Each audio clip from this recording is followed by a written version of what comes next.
बिस्मिल्लाहिर्रहमानिर्रहीम।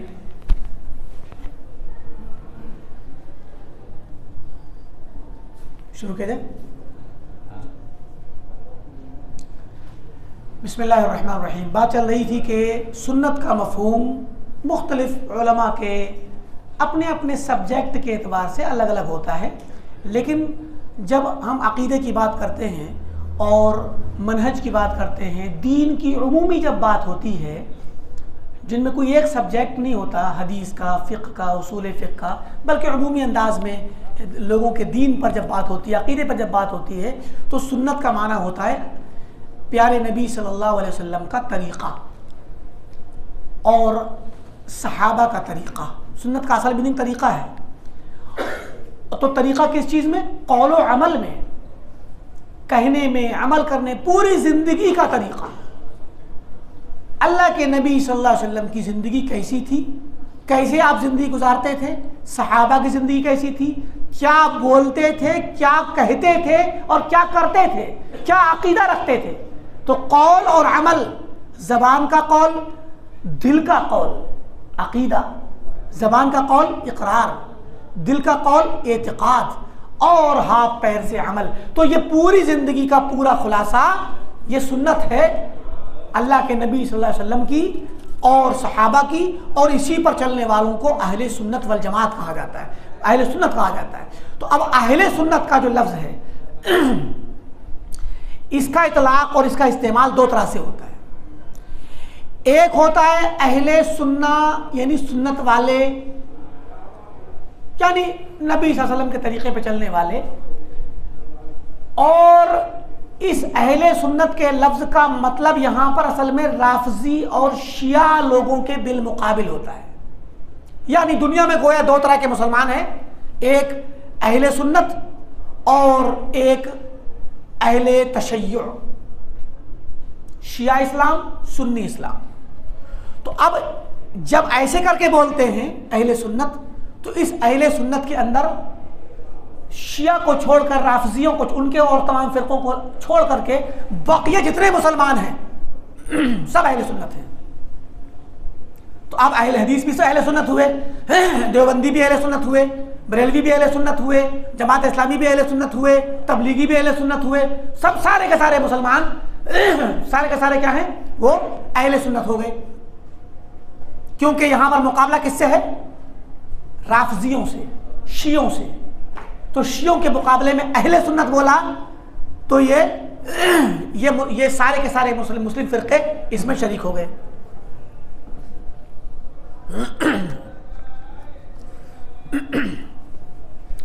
और अहले सुन्नत का लफ्ज़ बोला जाता है, यानी किताबों में लिखते हैं अहले इल्म, तो इस अहले सुन्नत का मतलब होता है सुन्नत खालिसा, प्योर सुन्नत पर अमल करने वाले, मुकम्मल तौर से सुन्नत के तमाम तकाज़ों को पूरा करने वाले, सहाबा के तरीक़े को मुकम्मल फॉलो करने वाले, वो जो अहले सुन्नत हैं। तो जब ये बोला जाएगा तो ये लफ्ज़ सिर्फ अहले हदीसों पर सादिक़ आएगा, क्योंकि अहले हदीस और सलफ़ी पूरे तौर पर सुन्नत नबवी और सुन्नत सहाबा पर अमल करते हैं और अल्लाह के नबी सल्लल्लाहु अलैहि वसल्लम की सुन्नत और तरीक़े को अपनाते हैं। इसके अंदर हमने बताया कि कौल भी, अक़ीदा भी, एतिक़ाद भी, अमल भी, सारी पूरी ज़िंदगी इसमें आ जाएगी। तौर तरीक़ा, रहना सहना, पहचान। तो अब पहचान की जब बात आएगी तो जाहिर है कि जिन लोगों की पहचान सहाबा की तरह नहीं, वो अहले सुन्नत नहीं होंगे। मगर इसका मतलब ये भी नहीं होगा कि मुकम्मल तौर पे अहले सुन्नत से खारिज हो गए, बल्कि प्योर जो अहले सुन्नत का तरीक़ा था उससे निकल करके मिलावट वाली सुन्नत में चले गए, जिसमें बिदअत मिली हुई है। इसीलिए इस वाले लफ्ज़ अहले सुन्नत के साथ जब हम लफ्ज़ बोलते हैं तो इसके बरखिलाफ़ कौन होता है, इसके मुकाबले में कौन होता है? अहले बिदअत। पहले वाले मफ़हूम में अहले सुन्नत के बिलमुकाबिल अहले तशय्युअ राफ़ज़ी होते हैं, बातनी और राफ़ज़ी शिया होते हैं, और इस वाले मफ़हूम में अहले सुन्नत के बिलमुकाबिल अहले बिदअत होते हैं। तो कहा जाता है कि फ़लाँ शख्स सुन्नी है, हम सुन्नी हैं, आप सुन्नी हैं। और फलां बिदती है। अब वहां पर हालांकि उनके यहां भी सुन्नत है, क्योंकि वो भी हमारे साथ राफिजियों के मुकाबले में सुन्नत वालों में शुमार होते हैं, लेकिन जब हम खुद को अलग करना चाहते हैं और खुद को अलहदा करेंगे तो फिर अहले सुन्नत बोलेंगे खुद को और इनको अहले बिदअत कहा जाएगा। जब तमय्युज़ और इम्तियाज पैदा करने का मकाम होगा और जब यह बताना होगा कि इनके पास कितनी बिदअत है, तो हम बताएंगे फलां फलां फलां फलां मसले में बिदअत है, बाकी चीज़ों में तो सुन्नत है मौजूद, कोई मसला नहीं है। लेकिन यहाँ कोई ये ना कहे कि नहीं, तो चूँकि उनके यहाँ सुन्नत भी है तो वो हमारे साथ साथ शुमार होंगे और वो अहले सुन्नत में शुमार होंगे। नहीं, अहले सुन्नत में वो खालिस तौर पर शुमार नहीं होंगे, क्योंकि उनके यहाँ बिदअत भी पाई जाती है। तो बहुत सारे अक़वाल भी यहाँ नोट करते हैं मुसन्निफ़, कहते हैं कि शेखुल इस्लाम तैमिया फरमाते हैं कि फ़लफ़्ज़ अहले सुन्नह युराद, लफ्ज़ अहले सुन्नत से मुराद ले जाता है मनस्बत खिलाफत सलासा, उन लोगों को जो 3 खुलफा अबू बकर, उमर, उस्मान, इन 3 लोगों की खिलाफत को जो साबित करता है वो अहले सुन्नत है। क्योंकि राफ़िज़ी लोग इन तीनों को खलीफा नहीं मानते, शिया लोग ना अबू बकर को खलीफा मानते हैं, उमर को ना उस्मान को, अली को वही मानते हैं, हम भी मानते हैं। तो 3 खलीफाओं को खलीफा मानने वाला शख्स सुन्नी होगा। क्यों? क्योंकि इसके बिलमुकाबिल कौन है? राफ़िज़ी है। फ़यदख़ुलु फ़ी ज़ालिका जमीअ तवाइफ़, तो फिर इस अहले सुन्नत के मफ़हूम में तमाम फ़िरक़े, तमाम जमातें दाखिल हो जाएंगी इल्ला राफ़िज़ा, सिवाय राफ़िज़ा और शिया के। वक़द युरादु बिही, और कभी कभी इस अहले सुन्नत से मुराद ले जाता है अहलुल हदीस, अहले हदीस को, व सुन्नतिल महज़ा, और खालिस सुन्नत वाले लोगों को अहले सुन्नत कहा जाता है। फ़ला यदख़ुलु फ़ीही इल्ला मन युस्बितु सिफ़ात लिल्लाह, तो इसमें फिर वही लोग दाखिल होते हैं जो अहले हदीस का इम्तियाज़ है कि वह अल्लाह के लिए सिफ़ात को साबित करते हैं, कुरान को गैर मखलूक मानते हैं और अल्लाह ताला को आखिरत में देखा जाएगा इस बात का अक़ीदा रखते हैं, तकदीर को साबित मानते हैं, और इनके अलावा बहुत सारे उमूर जो अहल हदीस और अहले सुन्नत के यहाँ मशहूर हैं। तो बहरकैफ़ ये तमाम तफसीलात के साथ आपको अंदाज़ा हो गया कि अहल सुन्ना का 2 इस्तेमाल है, एक शिया के मुकाबले में। तो जब हम शिया के मुकाबले में बोलेंगे तो ये सारे के सारे लोग हमारे साथ अहले सुन्नत में शुमार होंगे, और जब अहले बिदअत के मुकाबले में अहले सुन्नत इस्तेमाल होगा तो यहाँ पर सिर्फ अहले सुन्नत से मुराद अहलुल हदीस होंगे, जो अहले सुन्नत खालिस अहले सुन्नत हैं। इनके यहाँ बिदअत का कोई भी दखल नहीं और मिलावट नहीं है।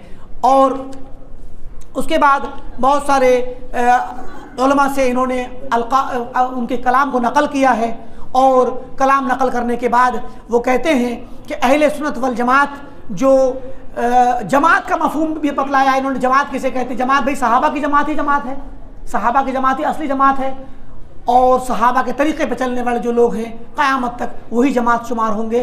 तो मुसलमान कहीं भी रहे, दुनिया के किसी भी खित्ते में रहे, अहलुल हदीस वो 2 चीज़ों का पाबंद होता है। एक तो ये कि वो सुन्नत और हदीस का पाबंद है, कुरान का, सुन्नत का, और दूसरी चीज़ ये कि वो सहाबा की जमात को लाजिम पकड़ता है।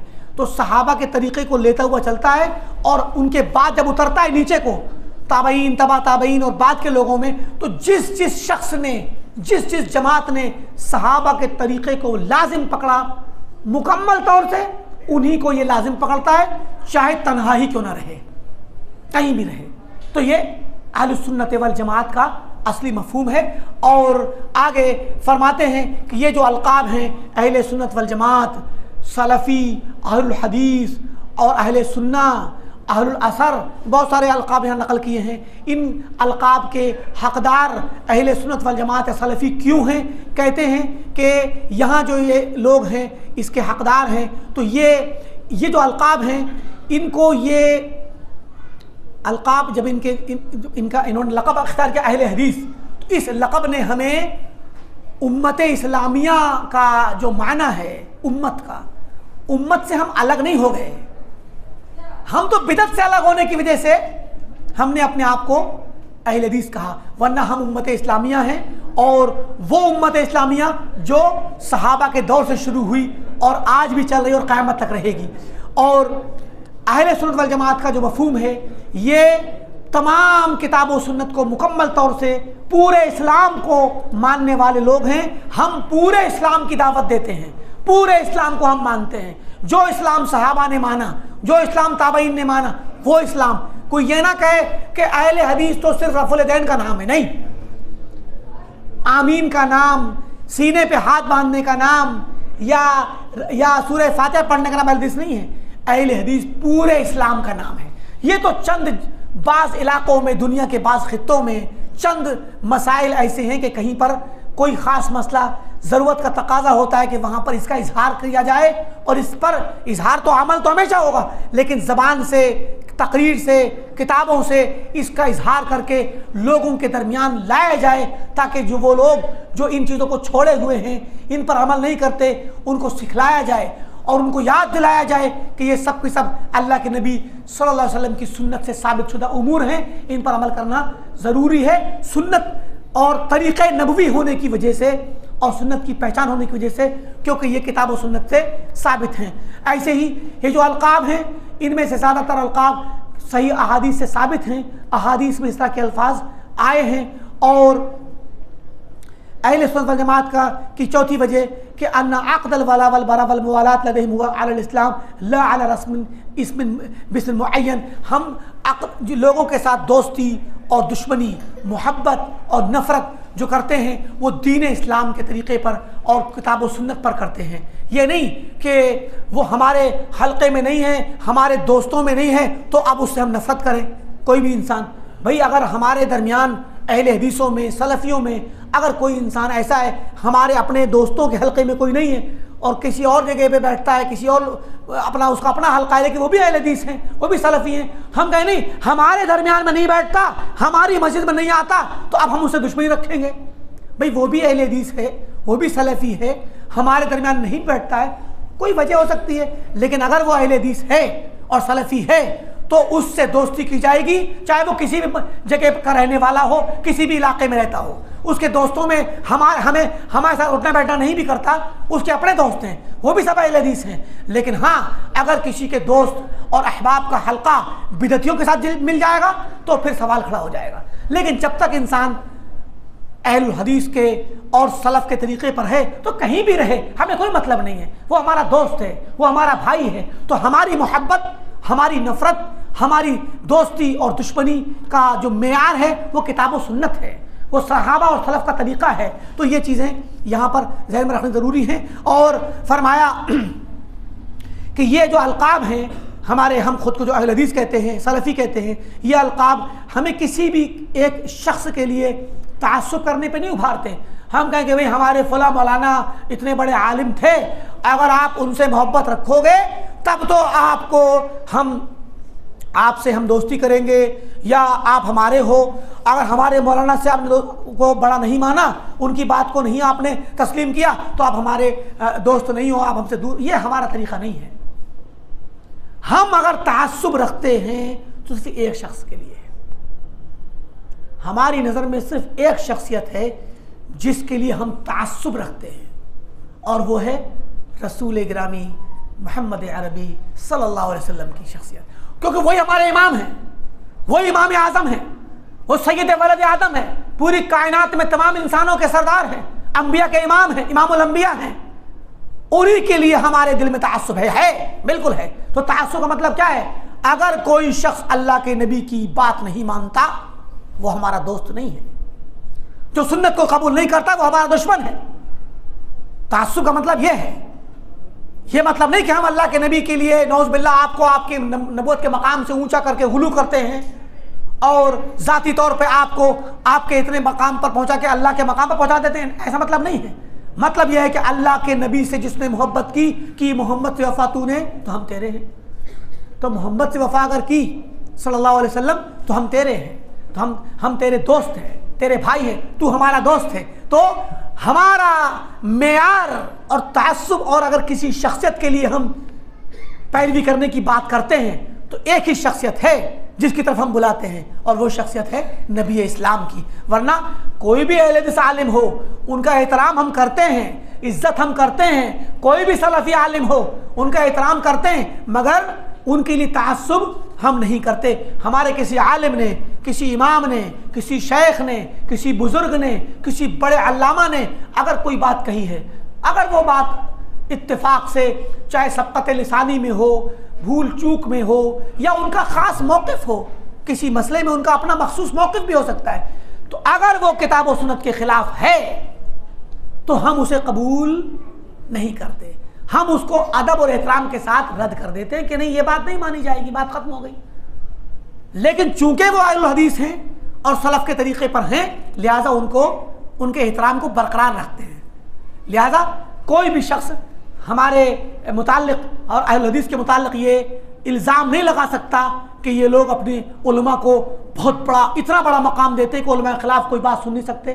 पहली चीज़ तो ये कि अगर उलमा के ख़िलाफ़ कोई बात शख्स नकल करेगा तो हम पहले नंबर उसकी तहक़ीक़ करते हैं कि क्या ये बात जो किसी आलिम के नाम से जिक्र की जा रही है, क्या वाकई ये बात उन्होंने कही है कि नहीं कही है। अगर कही है तो हम पता लगाते हैं कि कब कही, कैसे कही, किस सियाक में कही, किस माहौल में कही।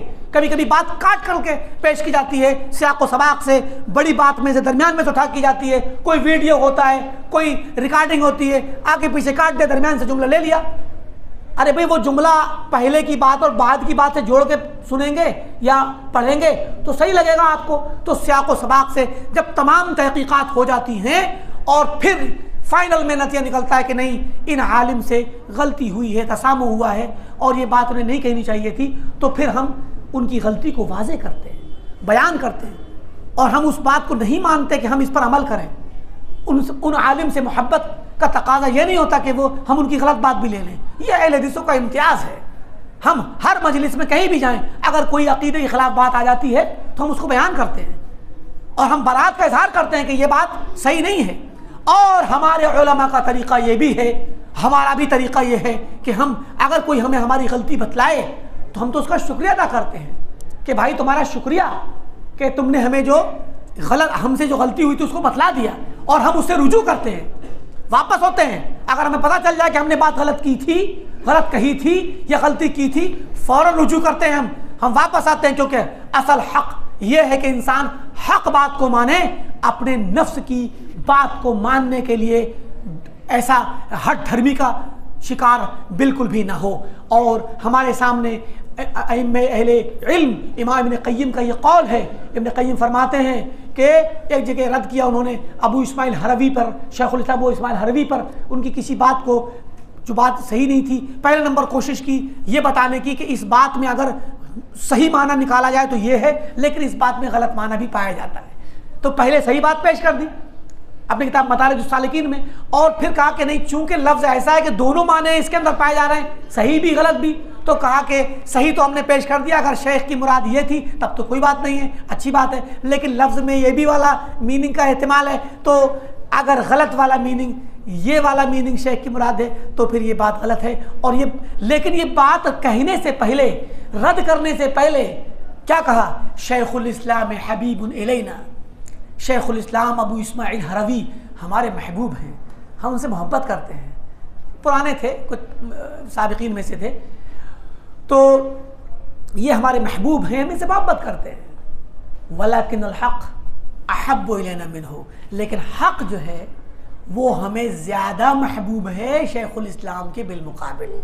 अगर हक़ और बातिल की बात आएगी तो शेखुल इस्लाम अबू इस्माइल हरवी हो या कोई भी इमाम हो, उनकी बात अगर हक़ के ख़िलाफ़ है तो हम उसको नहीं मानेंगे, पूरे अदब और मोहब्बत के बावजूद। तो ये हमारा शिआर है, ये हमारी पहचान है। तो यहाँ इन्होंने अहलुस सुन्नह वल जमाआ का मफ़हूम बतलाया, अहलुल हदीस के लफ्ज़ की लक़ब को बतलाया, और ये बतलाया कि अहलुल हदीस का लक़ब इतना मशहूर था पुराने ज़माने में, ख़ासकर दूसरी सदी में, तीसरी सदी में, चौथी सदी में। अगर दुनिया के किसी भी खित्ते में अहलुल हदीस बोल दिया, इसका मतलब क्या था, सलफ़ी, अहले सुन्नत वल जमात। आप देखें, इन्होंने पेश किया इमाम अबू उस्मान साबूनी, अबू उस्मान साबूनी एक इमाम थे, उनकी किताब है अक़ीदतुस सलफ़ व अस्हाबिल हदीस, सलफ़ और अस्हाब हदीस का अक़ीदा, सलफ़ और अहले हदीस का अक़ीदा। ये अबू उस्मान अस्साबूनी जो हैं 449 हिजरी में, 449, 449, 449, और अब 1449 का वक्त आ ही चुका, 2 साल के बाद, तकरीबन 1000 साल पहले 1000 साल पहले इनका इंतकाल हुआ, अबू उस्मान साबूनी का। इस किताब अक़ीदतुस सलफ़ व अस्हाबिल हदीस हमने बाकायदा इसका 2 साल तक लगातार दिल्ली में जोगाबाई की पटला हाउस की मस्जिद में बैठ करके, इतनी मोटी किताब है, पूरी किताब का दर्स दिया अल्हम्दुलिल्लाह। वो हमारे चैनल पर पड़ा है, यूट्यूब चैनल पे रिकॉर्डिंग उसकी पड़ी हुई है। उस किताब का नाम ही यही है। इस किताब में फरमाते हैं इमाम साबूनी, इन्ना अस्हाबल हदीस, अस्हाब हदीस यानी हदीस वाले, साहिब और अहल दोनों एक ही, अहल हदीस का है, अस्हाबुल हदीस का, दोनों एक ही मफहूम है। अस्हाब हदीस क्या है? अल मुतवस्सिकीन बिल किताब व सुन्नह, ये किताब व सुन्नत को मजबूती से पकड़ने वाले हैं। तो अहल हदीस का लफ्ज़ बहुत ज़्यादा इस्तेमाल होता था, बल्कि इनसे भी पहले एक शख्स था बहुत बड़ा सफ़र करने वाला, दुनिया भर में घूमने वाला, बशारी मकदसी। उसका इंतकाल 380 में है या 360 वाट के करीब में, हाँ 360 में शायद है, 360 में इंतकाल है उसका। बशारी मकदसी ये शख्स हिंदुस्तान आया था सफ़र करते करते, तो सिंध के इलाके में पहुंचा, जो पाकिस्तान में है आज के वक्त में। सिंध के इलाके में पहुंचा तो यहाँ के लोगों के बारे में लिखा उसने, उसकी किताब मौजूद है आज भी, अहसनुत तकासीम मशहूर किताब है। उस किताब में उन्होंने लिखा कि मैं सिंध आया तो सिंध के इलाके में मैंने देखा कि यहाँ पर जो लोग हैं इनका मज़हब क्या है मुसलमानों का। तो कहा कि अक्सरुहुम अस्हाबु हदीस, अक्सर मुसलमान यहाँ के अहले हदीस हैं। ये 360 में इंतकाल है, 360 हिजरी में, तो 340 वाले 50 के दौर में आया होगा, है 350 के दौर में। तो ये लफ्ज़ अस्हाब हदीस और अहले हदीस बहुत पहले से मशहूर है। मुख्तसर बात हम जिक्र करेंगे, अहलुल असर, ये असरी, आपने देखा हमारा जामिया असरिया है मऊ में, तो इसीलिए नाम रखा गया क्योंकि अहले हदीसों का एक नाम असरी और अहलुल असर भी है। इब्न अबी हातिम अर्राज़ी कहते हैं, मज़हबुना व इख्तियारुना, हमारा मज़हब और हमारा जो इख्तियार है वो क्या है? इत्तिबाउ रसूलिल्लाह सल्लल्लाहु अलैहि वसल्लम, अल्लाह के रसूल की इत्तिबा करना, व अस्हाबिही, आपके सहाबा की इत्तिबा करना, व ताबिईन, ताबिईन की इत्तिबा करना। और चूँकि ये तबा ताबिईन वगैरह के दौर के हैं तो कहा कि इनकी इत्तिबा करना, व तमस्सुक बिमज़हब अहलुल असर, और अहले असर के, अहलुल असर के मज़हब को मजबूती से पकड़ना। तो अहलुल असर कौन है? वही लोग हैं जो सहाबा के तरीक़े पे चलते हैं, ताबईन के तरीक़े पे चलते हैं और आसार सलफ़ को, उनकी अक़वाल को, उनकी बातों को मजबूती से पकड़ते हैं। तो ये इसीलिए अहले हदीसों का एक नाम असरी भी है और अहलुल असर भी है। तो बहरकैफ ये नाम है। एक नाम फ़िरक़े नाजिया है, हदीस के अंदर आया, जो हदीस जिसके अंदर कहा गया कुल्लुहा फिन्नार इल्ला वाहिदा, सारे के सारे फ़िरक़े जहन्नम में जाएंगे सिवाय एक के। तो पूछा गया वो कौन सा फ़िरक़ा होगा, तो कहा कि, तो चूँकि यहाँ पर नजात वाली बात कही ना, सब जहन्नम में जाएंगे सिवाय एक के, तो गोया वो जहन्नम में जाने से नजात पाने वाला फ़िरक़ा होगा। तो नजात पाने की वजह से फ़िरक़े नाजिया कहा जाता है। पुरानी किताबों में लिखा होता है कि ये नजात पाने वाला फ़िरक़ा, जहन्नम से बच कर के नजात पाने वाला फ़िरक़ा कौन सा है। तो इस अहल हदीस के नामों में से एक नाम फ़िरक़े नाजिया, नजात पाने वाला फ़िरक़ा और जमात भी नाम है। और एक नाम है ताइफ़े मंसूरा, मदद याफ्ता जमात। मदद याफ्ता जमात क्यों कहते हैं? जिसकी मदद की गई, क्योंकि एक हदीस है और उसके अल्फाज हैं कि ला तज़ालु ताइफ़तुम मिन उम्मती ज़ाहिरीना हत्ता यातियहुम अम्रुल्लाह वहुम ज़ाहिरून।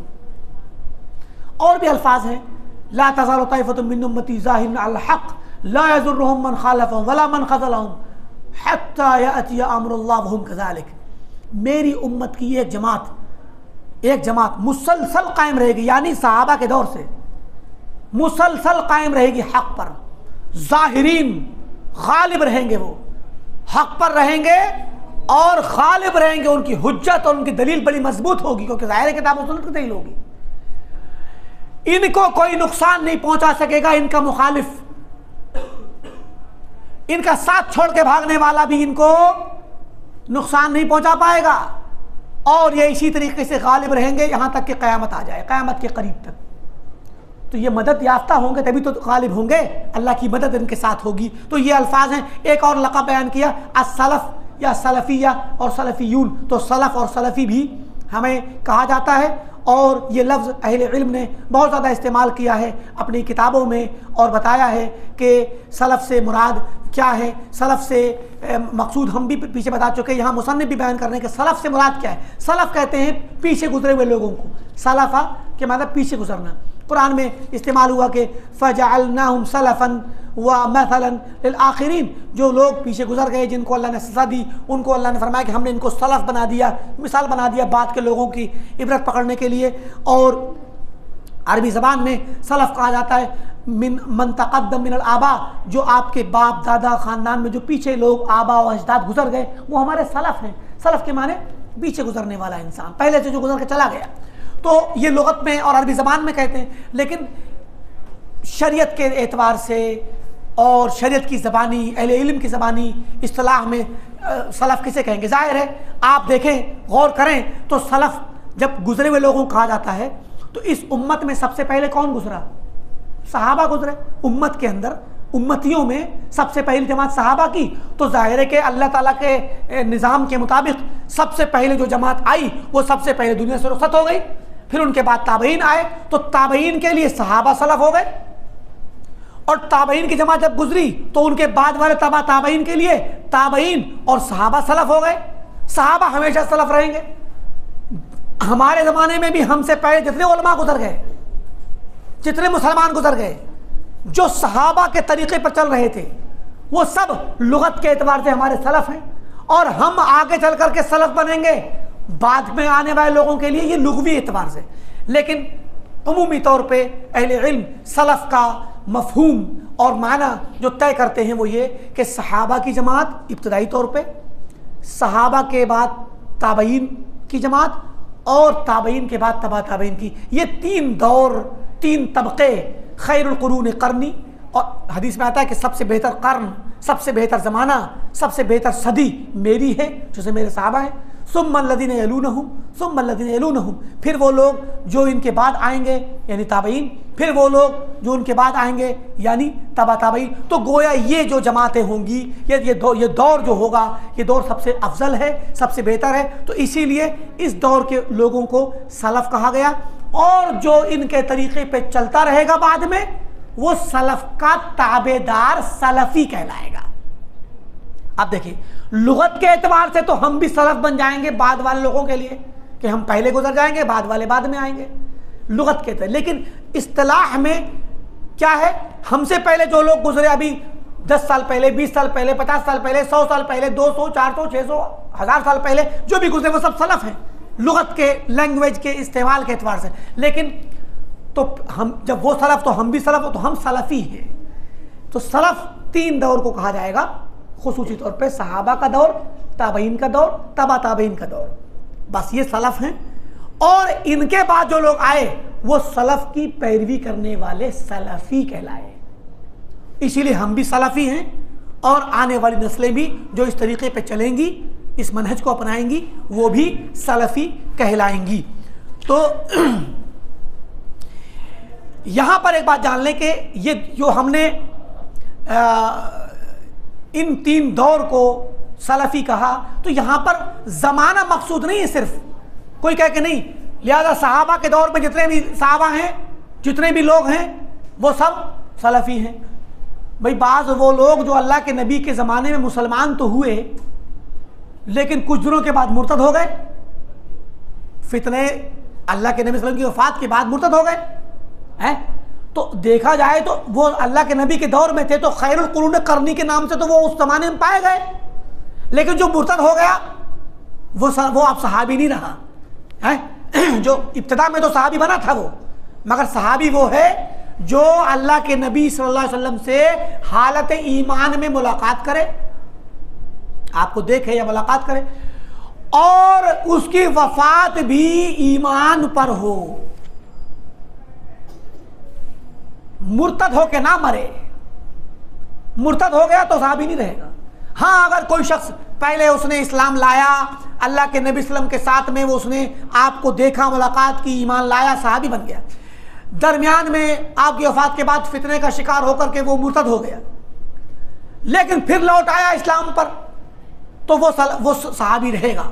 इसलिए कि हालत इस्लाम में अल्लाह के नबी को देखा था और अब फिर से इस्लाम पर वापस आ गया और मरा, इंतकाल हुआ तो इस्लाम पर हुआ। ऐसे बाज़ लोग पाए गए हैं जो वापस आ गए थे। तो इस तरह से सहाबी वो होगा जो हालत ईमान में ही अल्लाह के नबी को देखे और हालत ईमान में उसका इंतकाल हो।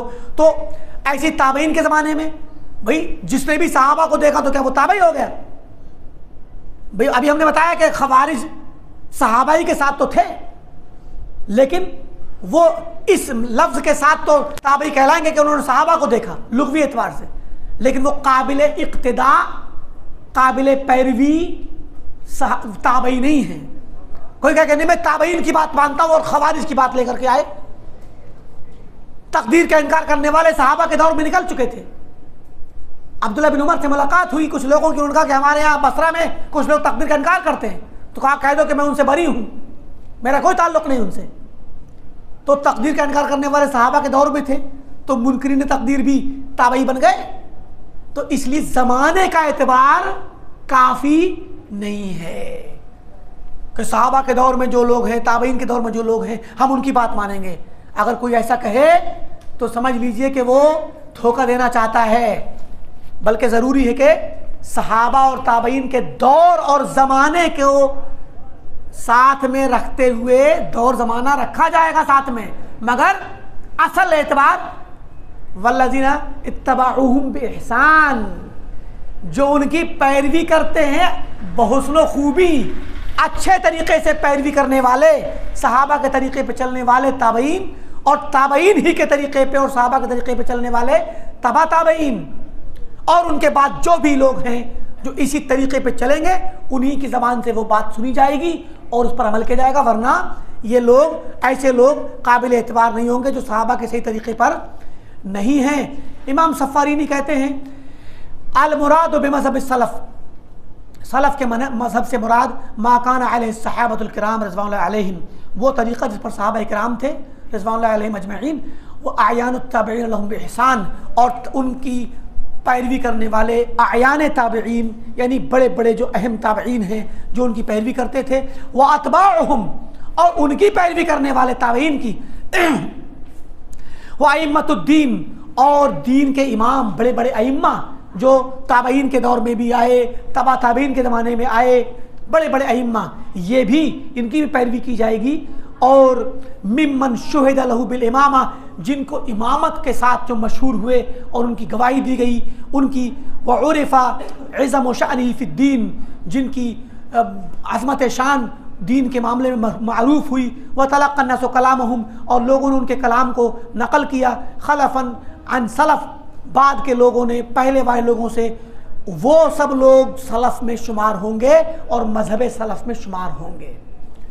दून मन रूमिया बिदअह, वो लोग नहीं जो बिदअत से मारूफ हुए, बिदअत से तोहमत लगी जिन पर के फला बिदती है, बिदत के नाम से जाने गए, और शुहरा बेलक़ब गैर मुर्जिन, या ऐसे लक़ब से मशहूर हुए, ऐसे नाम से जो अच्छा नहीं था, जिससे लोग राज़ी नहीं थे अहले सुन्नत, जैसे खवारिज, रवाफिज़, तकदीर का इनकार करने वाले क़दरिया, मुर्जिया, जबरिया, जहमिया, मोतज़िला, कर्रामिया वगैरह वगैरह। ये लोग अगर सहाबा के दौर में पाए गए, ताबईन के दौर में पाए गए, तबा ताबईन के दौर में पाए गए, या अइम्मा के दौर में पाए गए, तो इन लोगों को सलफ़ शुमार नहीं किया जाएगा, ना इनकी पैरवी की जाएगी। अच्छा, आगे एक मसला ला रहे हैं मुसन्निफ़ कि इज़हारो मज़हब सलफ़, मज़हब सलफ़ को ज़ाहिर करना, यानी आप कहीं भी हों, दुनिया के किसी भी कोने में हो, किसी भी खित्ते में हो, आपको सलफ़ के मज़हब को, सलफ़ के मनहज को ज़ाहिर करना चाहिए, ज़ाहिर करना चाहिए। ये नहीं कि इंसान कहे, नहीं आजकल बड़ा ये भी फितना चल पड़ा है ना कि भाई मैं कुरान पे और हदीस पे अमल तो करता हूँ, लेकिन मैं ख़ुद को अहले हदीस नहीं कहता, मैं सलफ़ी नहीं कहता ख़ुद को, क्योंकि सलफ़ी कहने से उम्मत में इंतशार पैदा होता है, उम्मत के अंदर फ़िरक़ावारियत पैदा होती है। अरे ख़ुद को मुसलमान कहो, कुरान और हदीस पे अमल करो, है। तो ये जो फ़िक्र चल रही है ये निहायत ही ख़तरनाक है, और ये सबका साथ सबका विकास वाली फिक्र है कि सबको साथ में लेकर के चलो और सबको अपने सबको मुसलमान कहो। तो भाई सबको मुसलमान कहेंगे तो मुसलमान क्यों कहते हैं आप अपने आप को? मुसलमान मत कहिए, इंसान कहिए ना। ऐसे भी लोग हैं दुनिया में कहते कोई खुद को मुसलमान ना कहे, कोई खुद को हिंदू ना कहे, कोई यहूदी ना कहे, नसाई ना कहे। भाई इंसान को सब इंसान है तो इंसान कहो ना, क्यों मुसलमान कहते हो अपने आप? ये भी तो फिरका वारियत है। कहीं ना कहीं जाकर तो आप कहीं ना कहीं तो नाम लेंगे ना। अच्छा, आपका नाम मोहम्मद है, किसी का नाम अब्दुल्ला है, किसी का अब्दुर्रहमान है, किसी का खालिद है, तो भाई नाम को रखते हो। इंसान कहो ना, आदमी कहो ना, उसको क्यों नाम रखते हैं आप? तो ये इस तरह की बातें करना हकीकत में ये एक चोर दरवाज़ा खोलना है और अपनी बिदत को छुपाने और बिदत को आम करने का रास्ता खोलना है। अल्लाह के नबी ने फरमाया था, अलैकुम बिसुन्नती व सुन्नतुल खुलफाए राशिदीन अल-महदिय्यीन, मेरी सुन्नत को मजबूती से पकड़ना और खुलफाए राशिदीन की सुन्नत को जो हिदायत याफ्ता है व तमस्सकू बिहा, इसको मजबूती से पकड़ लो। अब्दु अलैहा बिन नवाजिज, दांत से चबा लो, गाड़ के मजबूती दांत से पकड़ लो। व इय्याकुम व मुहदसातिल उमूर, और नए नए मामलात जो दीन में शामिल किए जाएँ, शुमार किए जाएँ, पैदा किए जाएँ, उनसे बचो। फ़इन्न कुल्ल मुहदसतिन बिदअह व कुल्ल बिदअतिन ज़लाला, हर नई चीज़ बिदअत है और हर बिदअत गुमराही है। और अल्लाह के रसूल ने फरमाया था अब उस जमात के बारे में जिसके जो निजात पाएगी, पूछा गया कौन होगी, आपने फरमाया मा अना अलैहि व अस्हाबी, वो जमात जो मेरे तरीक़े पर हो और मेरे सहाबा के। इस तरह बहुत सारे नुसूस इन्होंने नकल किए हैं, बहुत सारे किताब और अक़वाल नकल किए हैं जिनसे साबित किया है कि सुन्नत का इजहार, मज़हब सलफ़ का इजहार, ऐलान करना, बताना कि ये सुन्नत है, ये बिदअत है, ये सलफ़ का तरीक़ा है, ये खलफ़ का और बिदतियों का तरीक़ा है, ये अहल हदीस का तरीक़ा है, ये अहले बिदअत का तरीक़ा है। बताना लाजिम है ताकि इंसान को पता रहे, हक़ हक़ रहे और बातिल बातिल रहे, खबीस खबीस रहे और तय्यब तय्यब रहे, पाक और नापाक, साफ और गंदा, और हक़ और बातिल, ये सब जुदा जुदा होने चाहिए ताकि हक़ और बातिल में अगर गड़बड़ हो गया तो फिर हक़ की पहचान ख़त्म हो जाएगी और अहले हक़ को न जानने वाले रहेंगे न अमल करने वाले रहेंगे। बहुत सारे उलमा के अक़वाल नकल किए हैं। इमाम इब्न अबिल इज़्ज़ का कौल नकल करते हैं कि वक़द अहबब्तु अन अशरहहा सालिकन तरीक़ सलफ़ फ़ी इबारातिहिम, मैंने इस किताब को जो अक़ीदा तहविया है इसकी मैंने शरह की है और मेरा मकसद ये है कि मैं सलफ़ के तरीक़े पर चलूँ उनकी इबारात में। तो सलफ़ के तरीक़े पर चलना, सलफ़ के तरीक़े को वाज़े करना, ये अहले इल्म का तरीक़ा था। व अनसुजा अला मिनवालिहिम मुततफ़्फ़िलन अलैहिम, मैं भी उनके तरीक़े पर चलता रहूँ और उन्हीं की शागिर्दी इख्तियार करूँ, मैं भी उन्हीं जैसा बनने की कोशिश करूँ। लअल्ली अंज़म फ़ी सिल्किहिम व अदख़ुल फ़ी इदादिहिम, शायद मैं भी उन्हीं में शुमार किया जाऊँ, उन्हीं में से मैं भी हो जाऊँ। जो इंसान जिस तरीक़े पे चलेगा उन्हीं में उनको शुमार किया जाएगा। अलमरउ अला दीन खलीलिही, कि आदमी अपने दोस्त के दीन पर और मनहज पर होता है, तो जिसको दोस्त बनाएगा उन्हीं के तरीक़े पे चलेगा और उन्हीं में वो शुमार भी किया जाएगा। तो लिहाजा अहले सुन्नत वल जमात का तरीक़ा है कि वो लोग मज़हब सलफ़ को अपनाते हैं, इजहार करते हैं और उसको बयान करते हैं, क्योंकि ये तरीक़ा अगर आपने बयान ना किया तो इससे लोगों के अंदर हक़ व बातिल को समझने की तमीज़ ख़त्म हो जाएगी। और अहले इल्म सलफ़ के अक़वाल से इस्तदलाल करते हैं, बताते हैं हमारे तरीक़े में तो सलफ़ के अक़वाल मिलेंगे आपको। देखिए यहाँ पर अक़वाल आ रहे हैं उलमा के, इमाम इब्न अबिल इज़्ज़ का कौल है, इब्न कसीर का, इमाम ज़हबी का, अहले इल्म के अक़वाल हैं। हम सबको नहीं पढ़ रहे क्योंकि ज़ाहिर है कि सबको पढ़ने का वक्त नहीं है, किताब के तमाम चैप्टरों पे गुजर जाए मुख्तसर तरीके से। तो अहले इल्म और सलफ़ी लोग, अहले हदीस लोग उलमा का कौल नकल करते हैं, किसमें? उलमा की ज़ाती बात मानने के लिए नहीं, उलमा के ज़रिए दीन को समझने के लिए, कुरान को समझने के लिए।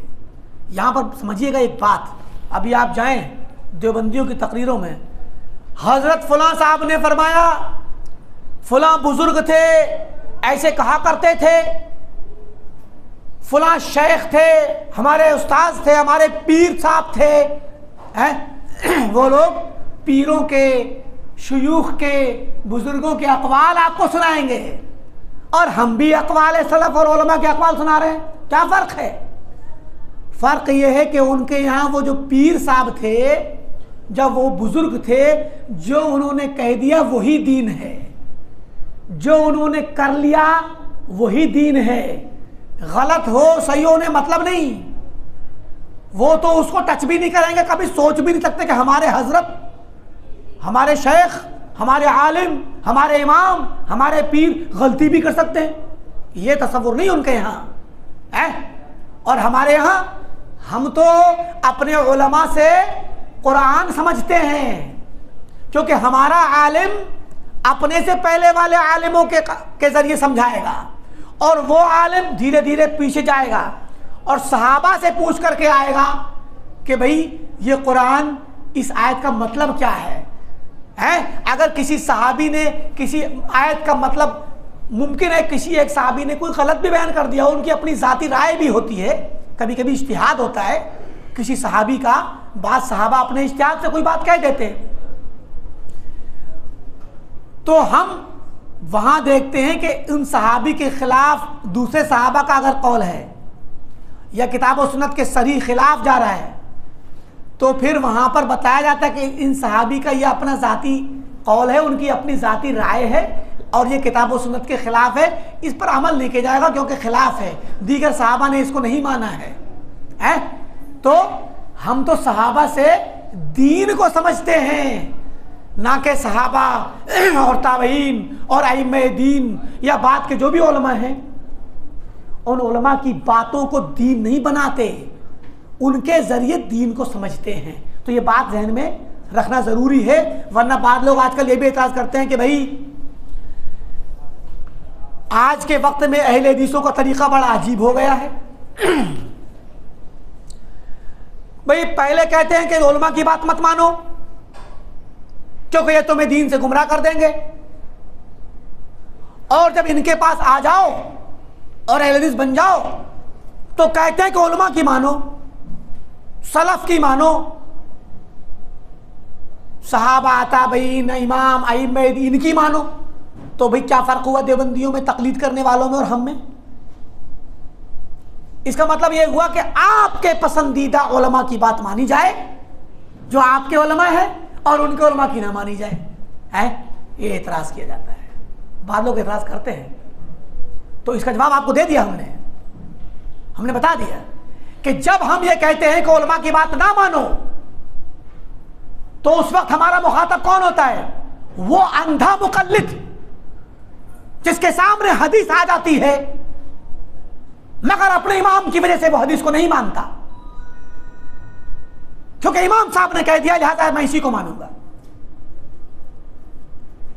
एक आदमी आया हमारे पास, मेरे पास 2 साल पहले, 2023 की बात है, 3 साल हो रहे हैं तकरीबन, 23 के आखिर की बात है। तुर्की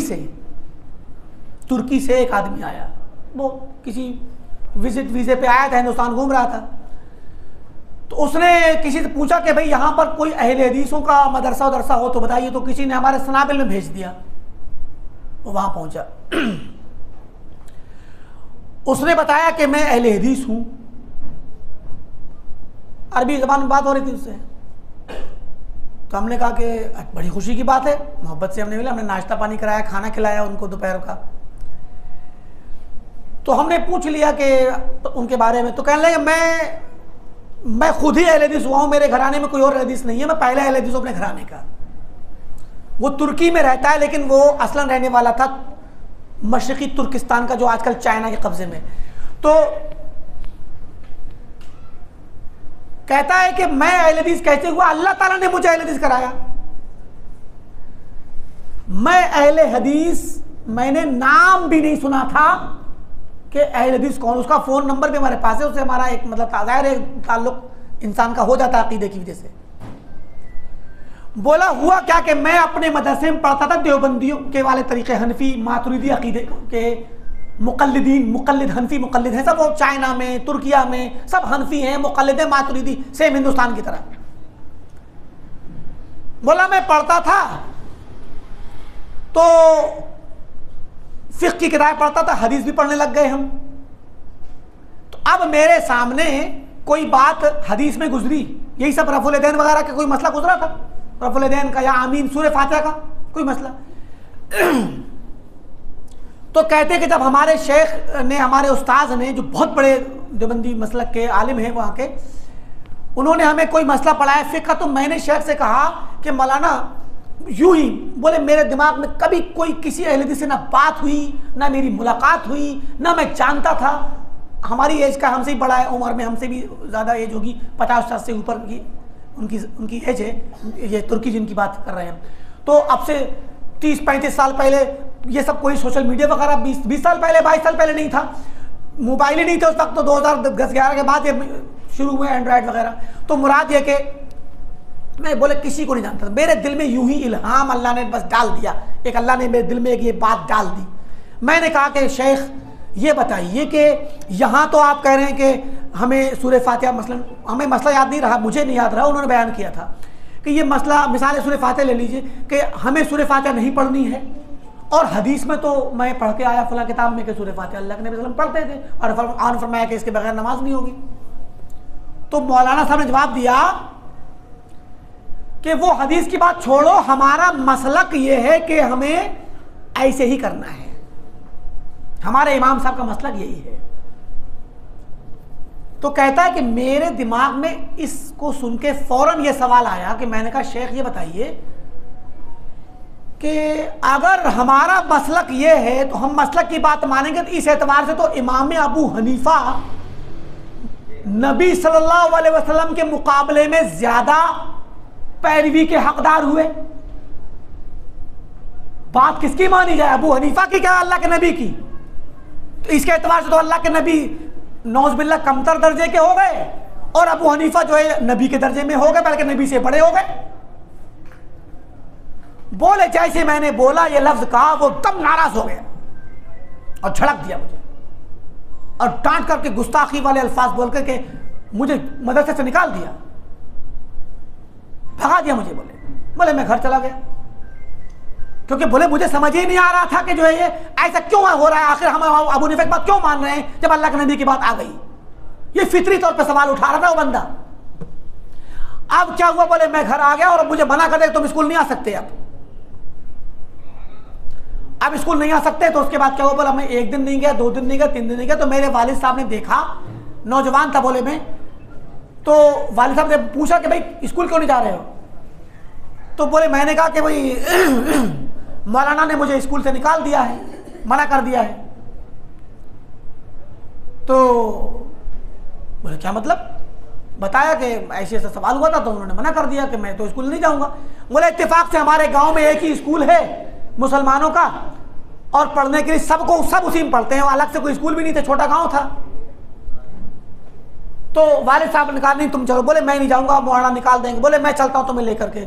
खुद भी गए, 2-4 लोगों को लेकर के, उनके घर के घराने के कुछ लोग चले गए, खानदान के लोग समझाने, मौलाना माफ कर दीजिए, ये बच्चा ना समझ है अभी। तो वहां क्या हुआ कि मौलाना ने इसके वालिद को और घर वालों को, मोहल्ले वालों को कहा कि ये अहले हदीस हो गया है, और इसको फला एक नाम लिया फला अहले हदीस का, जो दूसरे शहर में कोई मौलाना थे, वो फला अहले हदीस ने इसको बहकाया है।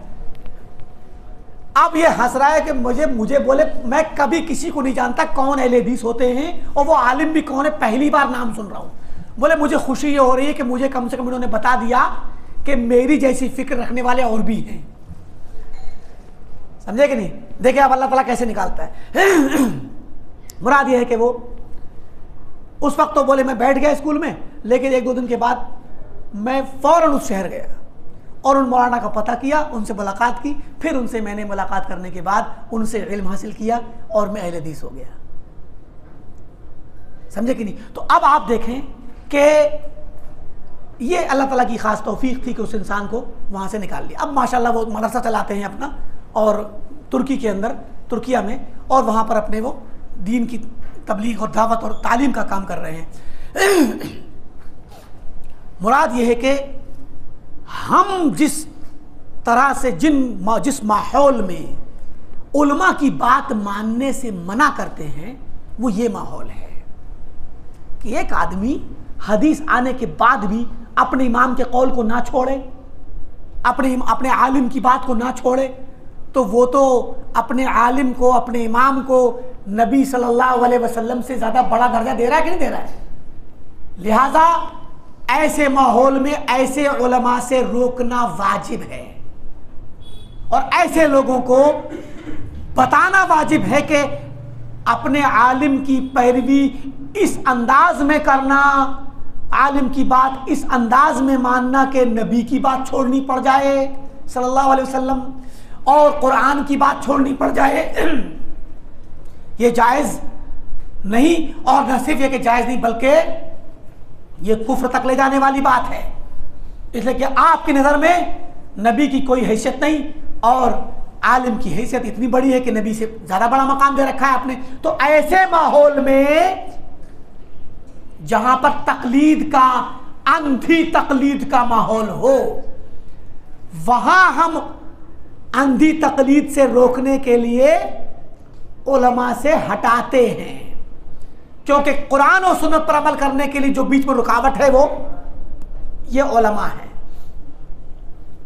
लेकिन इन उलमा से हटाने का मतलब कतान ये नहीं है कि हमने हटाया और एक आदमी हमारे साथ आ गया, अहले हदीस बन गया, तो अब वो आजाद हो गया, कुरान उठाओ, तर्जमा पढ़ो और तफसीर करना शुरू कर दो। नहीं, आप कुरान को पढ़ने के अकेले तन्हा मुख्तार नहीं हुए हैं।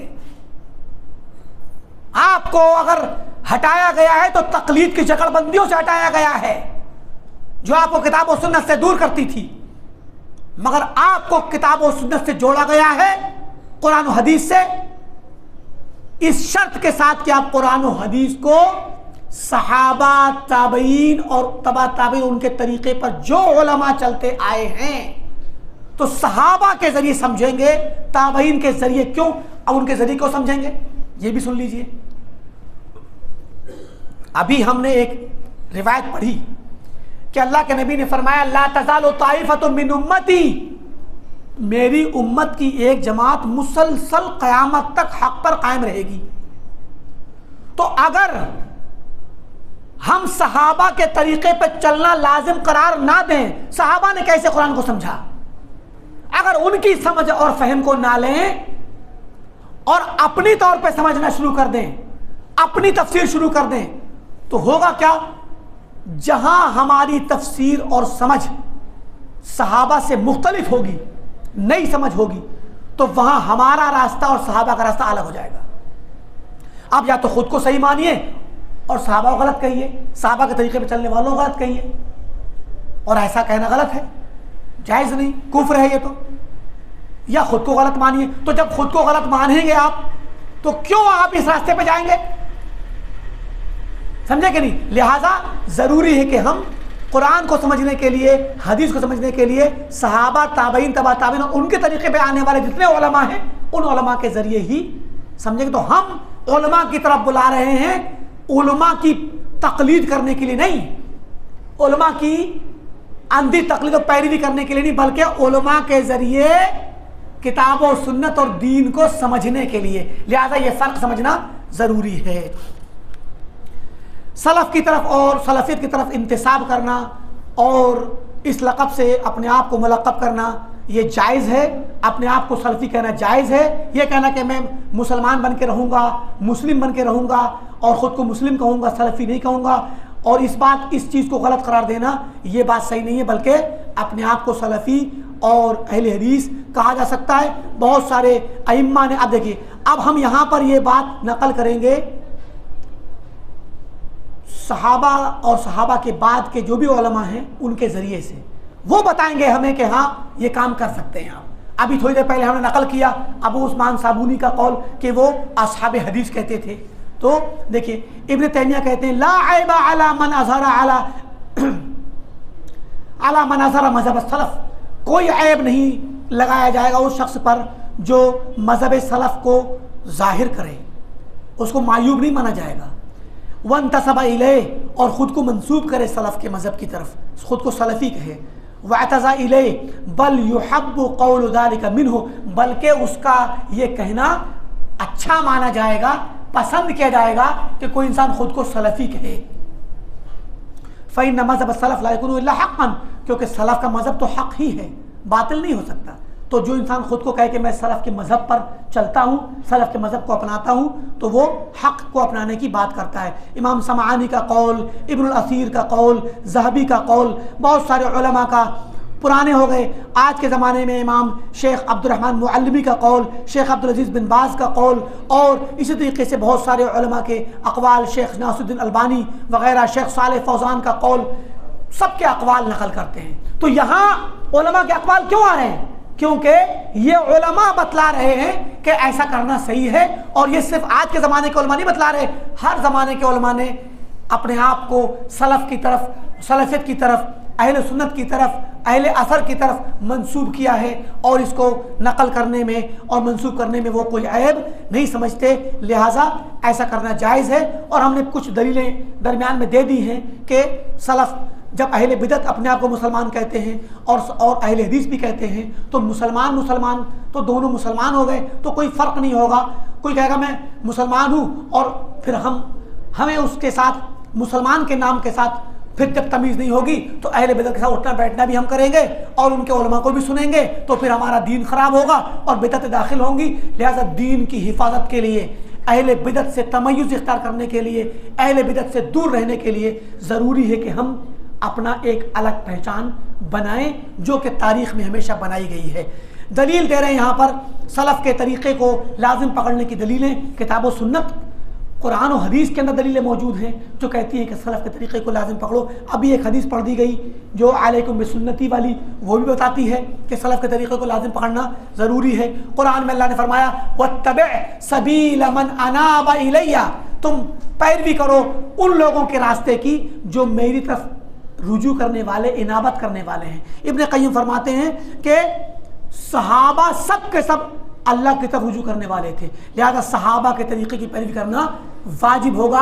कुरान की इस आयत के हुक्म के नतीजे में अल्लाह ने फरमाया वत्तबि, पैरवी करो, इताअत करो, इत्तिबा करो, पैरवी करो उन लोगों के रास्ते की जो मेरे तरीक़े को मेरे तरफ रुजू करने वाले हैं। तो सहाबा सब अल्लाह की तरफ रुजू करने वाले थे, लिहाजा सहाबा का तरीक़ा पकड़ना लाजिम होगा।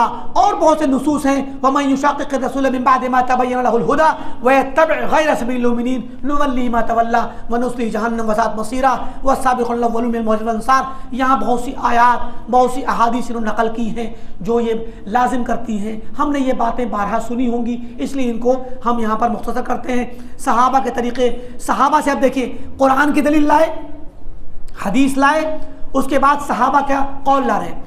अब्दुल्ला बिन मसूद फरमाते हैं रज़ियल्लाहु ताला अन्हु, इत्तबिउ वला तब्तदिउ, इत्तबा करो, नई नई बातें ईजाद ना करो। यानी इत्तबा करो किसकी? सहाबा की करो। जब सहाबी फरमाना तो सहाबा की करो और अल्लाह के नबी की करो, दो ही लोगों की करो। तो इस तरीके ताबईन में से ला रहे हैं अलैकुम बिल अम्रिल अव्वल, अबुल आलिया कहते हैं अलैकुम बिल अम्रिल अव्वल, उस पहले मामले को पकड़ो जो सबसे पहला मामला था। पहला मामला कौन सा था? सहाबा का। अल्लज़ी कानू अलैहि क़ब्ल अन यफ्तरिक़ू, जिस पहले मामले पे लोग थे फ़िरक़ा बनने से पहले। तो फ़िरक़ा बनने से पहले का दौर तो सहाबा का है, खालिस सहाबा का, और वो भी इब्तिदा का। क्योंकि सहाबा के दौर में 50 हिजरी के बाद खास करो और 60 के बाद तो बहुत ज़्यादा, क्योंकि सन 60 हिजरी में हुसैन रज़ियल्लाहु ताला अन्हु को शहीद कर दिया गया, तो उनकी शहादत के बाद बहुत फ़िरक़े निकले। तो अच्छा, अली रज़ियल्लाहु ताला अन्हु के ज़माने में ख़वारिज निकल गए, कुछ दिनों के बाद शिया राफ़िज़ी निकल गए, तो ये इस तरीके से फ़िरक़े निकलते चले गए। तो सहाबा के ज़माने में इख्तिलाफ होने से पहले का जो वक्त है, यानी बिल्कुल खुलफ़ाए सलासा के ज़माने में ख़ासकर, बल्कि अबू बकर और उमर के ज़माने में, अबू बकर और उमर रज़ियल्लाहु ताला अन्हुमा के ज़माने में, तो जो बिल्कुल पहला दौर था, इब्तिदाई वक्त, जब कोई फ़िरक़ा नहीं था, उस वक्त इस्लाम कैसा था उसकी पैरवी करो। ये मतलब है इस जुमले का। औज़ाई कहते हैं, जिनका नाम पीछे गुजरा, इस्बिर नफ्सक अला सुन्नह अपने आप को सुन्नत पर बांधे रखो, सब्र किए रहो। वक़िफ़ है तो वक़फ़ल कौम, और वहाँ खड़े रहो जहाँ पर पहले के लोग खड़े रहे। और कहते हैं अलैका बिआसारि मन सलफ़, गुजरे हुए लोगों के आसार को पकड़ो। वइन रफ़ज़क अन्नास, चाहे तुम्हें पूरी दुनिया धुतकार दे, तुम पीछे के लोगों के आसार को, उनके अक़वाल को, उनके तौर तरीक़े को, उनके मनहज को मजबूती से पकड़ लो, चाहे पूरी दुनिया तुम्हें धुतकार दे। व इय्याका व आरा रिजाल, और बचो आम लोगों की, आम दूसरे बात के लोगों की आरा और उनकी शख्सी राय से, खुद की अपनी राय और कौल से बचो। वइन ज़ख़रफ़ुल क़ौल, चाहे कितना ही खूबसूरत क्यों ना हो। अभी हमने कहा ना, इल्म कलाम की बात आई शमाइल नदवी के ज़िक्र में, इल्म कलाम को बड़ा बढ़ा चढ़ा करके पेश किया जा रहा है। और यासिर नदीम वाजिदी कहते हैं कि इल्म कलाम के बग़ैर मुल्हिद से मुनाज़रा नहीं हो सकता है। इल्म कलाम की किताबों को पढ़ा जाए और इन किताबों की तशहीर की जाए, लोग पढ़ें। और हमारे मदरसों में जो पढ़ाई जाती हैं ये बहुत ही अच्छा निसाब है, इसको सबको पढ़ना चाहिए, गौर से पढ़ना चाहिए, इसको नए तरीके से नई ज़बान में इंग्लिश में करके लाना चाहिए ताकि दुनिया पहचाने।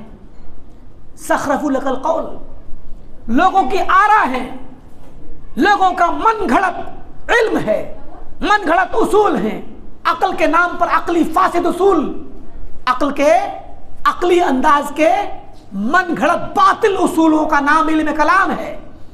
तो अक्ली राय जनी वाला इल्म, बातिल इल्म, उस बातिल इल्म को बढ़ा चढ़ा करके खूबसूरत बना के पेश किया जा रहा है। इसी को कहा औज़ाई ने कि गरचे तुम्हें खूब पेश करें, ज़ख़रफ़ू, डेकोरेट करके, खूबसूरत करके, जैसे डेकोरेशन हम करते हैं कि कितना ही खूबसूरत करके पेश करें, उसको लोगों की राय को, लोगों की अपनी मखसूस आरा को कभी भी ना पकड़ो, उनको छोड़ दो। तो ये देखिए, अब ये बातें हमने पहले कुरान की आयत पढ़ी, फिर हदीस पढ़ी, सहाबा का कौल, ताबईन का, तबा ताबईन का, आते जाइए नीचे। इमाम अहमद कहते हैं उसूल सुन्नत इंदना, सुन्नत के असल उसूल हमारे यहाँ क्या है? अत्तमस्सुक बिमा काना अलैहि असहाबु रसूलिल्लाह, मजबूती से पकड़ना उस चीज़ को जिसको अल्लाह के रसूल के सहाबा ने पकड़ा। वल इक्तिदा बिहिम, और सहाबा की पैरवी करना, इक्तिदा करना, उन्हीं के तरीके पे चलना।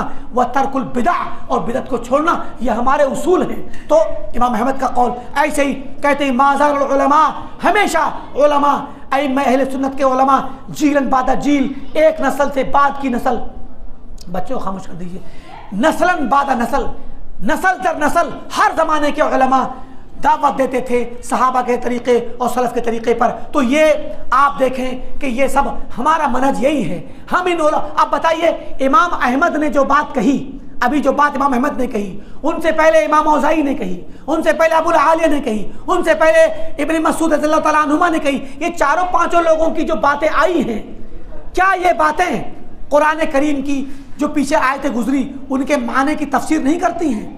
सेम वही बात है जो कुरान में कही गई, सेम वही बात है जो हदीस में कही गई। तो इन उलमा ने वो बात कही जो बात कुरान और हदीस में कही गई थी। तो जो बातें कुरान और हदीस में कही जाती हैं वही बातें उलमा और सहाबा ताबईन करते हैं, और हम उनकी बातों को नकल इसलिए करते हैं ताकि बता सकें कि कुरान की इस आयत का मतलब इन सहाबा ने बतलाया है और ताबईन ने और उलमा ने बतलाया है, लिहाजा अब कुरान को ऐसे समझो। मनहज सलफ़ फिल अक़ीदा बताते हैं कि अक़ीदे के सिलसिले में सलफ़ का मनहज क्या है, यानी सलफ़ का तरीक़ा। अब एक नया चैप्टर शुरू हो रहा है कि अक़ीदा हम कैसे करके लेंगे, अक़ीदा कहाँ से लेंगे। आप देखिए, अभी हमने बताया आपको कि देवबंदी और बरेलवी उलमा, यानी हिंदुस्तान के जितने भी हनफी उलमा हैं, ये सब मातुरीदी हैं, और इनका अक़ीदा कहाँ से आता है? इल्म कलाम से। इल्म कलाम जिसकी तशहीर की गई है वहाँ से इनका अक़ीदा आता है। और इल्म कलाम क्या हमने बताया अभी? अक्ल के नाम पर बनाए गए मनगढ़ंत बातिल उसूल जो किताब व सुन्नत के ख़िलाफ़ हैं, और जो अल्लाह ताला को साबित करने के बजाय अल्लाह ताला की सिफ़ात का इनकार करने वाले उसूल हैं। और सलफ़ का अक़ीदा क्या है? सलफ़ का मनहज क्या है? कहते हैं नंबर 1, हस्रुहुम, हम इसको उर्दू में पढ़ दें आपको ताकि जल्दी से समझ में आ जाए आप लोगों को, और इसका तर्जमा करने में देर भी लग रही है। अहले सुन्नत के मनहज का खुलासा हस्ब झैल है। नंबर 1, अहले सुन्नत अक़ीदे के बाब में इल्म का मर्जा अल्लाह की किताब और उसके रसूल की सुन्नत को महदूद तरीके से मानते हैं कि इल्म अकीदे के बाब में इल्म जो मिलेगा कुरान और हदीस से मिलेगा, और नुसूस को यानी किताब व सुन्नत के अल्फाज को सलफ़ सालिहीन के फ़हम की रोशनी में महसूर करते हैं। सलफ़ ने जैसे समझा वैसे हम समझेंगे। नंबर 2, अकीदे के बाब में सुन्नत सहीहा से हुज्जत लेते हैं, ख्वाह ये सुन्नत सहीहा मुतवातिरा हो या आहाद। यानी आप देखिए ये अल्फाज बड़े तफसील तलब हैं, यहाँ पर मस्जिद के अंदर भी ये इन सब लफ्ज़ों की तफसील नहीं हो सकती, और सोशल मीडिया पे या लाइव जो लोग सुन रहे हैं वहाँ भी उन लोगों को भी अभी हम ये बयान नहीं कर पाएंगे, क्योंकि एक ही लफ्ज़ मुतवातिर और आहाद की अगर तफसीर की जाए अभी तो फिर हमारा सारा वक्त ज़ोहर तक इसी में चला जाएगा। मुतवातिर का मतलब होता है जो बात ज़्यादा लोगों से आए। अभी यहाँ पर दर्स चल रहा है इस मस्जिद में, किसी शख्स को पता ना हो, यहाँ मोहल्ले इलाके में एक आम इंसान को जिसको कोई ख़बर ना हो, और मस्जिद से निकल कर जाने वाला कोई शख्स उसको बताए कि मस्जिद में दर्स हो रहा है। एक आदमी बताए, फिर दूसरा शख्स मुलाकात करे, दूसरा बताए, फिर तीसरा बताए। अब तादाद बढ़ती चली जाए, 8-10 लोग बता दें तो उस आदमी को इस खबर के बारे में यकीन कामिल हो जाएगा, ठीक। लेकिन अगर सिर्फ एक आदमी बताए तो एक आदमी के बताने में यह होगा कि अगर बताने वाला थोड़ा सा अच्छा इंसान है, संजीदा है, नेक नमाजी है, सच्चा इंसान है, तब तो वो एक आदमी की बात पे यकीन कर लेगा, क्योंकि उसके पास हालात का तकाजा है, वो जानता है कि ये आदमी झूठ नहीं बोलता, सच्चा है। लेकिन अगर मोहल्ले में रहने वाला कोई ऐसा शख्स जो झूठ से मारूफ हो, मजाकिया हो, लोगों को से मजाक करता रहता है, कभी कोई बात सीरियस नहीं बोलता, कभी बोलता भी है तो लोग उस पर यकीन नहीं करते, वो कहे जा करके मस्जिद में दर्स हो रहा है तो मान लेगा? कभी नहीं मानेगा। लेकिन वो इनकार भी नहीं करे, सोचेगा कि हो सकता है बोल रहा हो, सच बोल रहा हो है, तो या तो वो आकर के पता करेगा, फोन करेगा किसी को, या आएगा, या इत्तेफाक से अगर वो नहीं आया पूछने के लिए या फोन नहीं किया, आप में से कोई और एक और पहुंच गया, उसने बता दिया, तो उसको अब उस मसखरे की बात पे जो अभी पूरे तौर पे उसने इनकार नहीं किया था, ज़्यादातर यकीन नहीं था, लेकिन थोड़ा सा रहा होगा दिल में कि हो सकता है, अब यकीन बढ़ गया, ताईद मिल गई है। तो ये तरीका दुनिया में चलता है, ठीक। तो जो बात कम लोगों से आती है उसको आहाद कहते हैं। आहाद माने एक तो गिने चुने लोग, और जो बात ज्यादा लोगों से आए, पे दर पे आगे पीछे जो आ रहा है बता रहा है, जो आ रहा है बता रहा है, तो पे दर पे आने की वजह से उसको मुतवातिर कहते हैं। मुतवातिर बात से तो बहुत से लोगों ने, उनमें ये झूठ बोलने वाले भी थे, शराबी भी थे, जुआरी भी थे, मस्खरे भी थे, झूठ बोलने वाले और उल्टा सीधा जिंदगी गुजारने वाले, जो नाकाबिल एतमाद भी थे और एतमाद वाले भी थे, सब थे। तो फिर उस बात पर तो यकीन हर कोई कर लेता है, मुतवातिर है, सब लोग बोल रहे हैं तो सच होगा। लेकिन जब गिने चुने लोग बोलते हैं तो दो में से एक हालत होती, या तो गिने चुने लोग जो होंगे वो काबिल एतमाद होंगे, तो फिर एक भी बोलेगा तो काबिल एतमाद है, या काबिल एतमाद नहीं होंगे तो फिर 1-2-3 लोग अगर बोलेंगे तो फिर तायद हो जाएगी, तो बात मान ली जाएगी। लेकिन अगर एक ही शख्स हो अकेला, मसखरा ना काबिल एतमाद शख्स, और कोई दूसरा शख्स खबर ना लेकर के जाए, तो ये आदमी यकीन नहीं करेगा, हालांकि वो सच बोल रहा है। वो झूठ बोलने वाला मसखरा इस मसले में सच बोल रहा है कि दर्स हो रहा है, मगर दूसरा इंसान सुनने वाला यकीन नहीं करेगा। क्यों? क्योंकि ये आदमी काबिल एतमाद है ही नहीं, ठीक। तो अब ये इसी मसले को अहादीस पर फिट कर दिया गया और कहा कि जो हदीसें मुतवातिर तरीके से आती हैं, एक हदीस को बयान करने वाले बहुत से लोग हों, बहुत से सहाबा हों, तो मुतवातिर हो जाएगी, वो तो 100% यकीन किया जाएगा उस पर। लेकिन अगर कोई हदीस ऐसी आ रही है जिसको एक सहाबी ने नकल किया है और सहाबा ने नकल नहीं किया,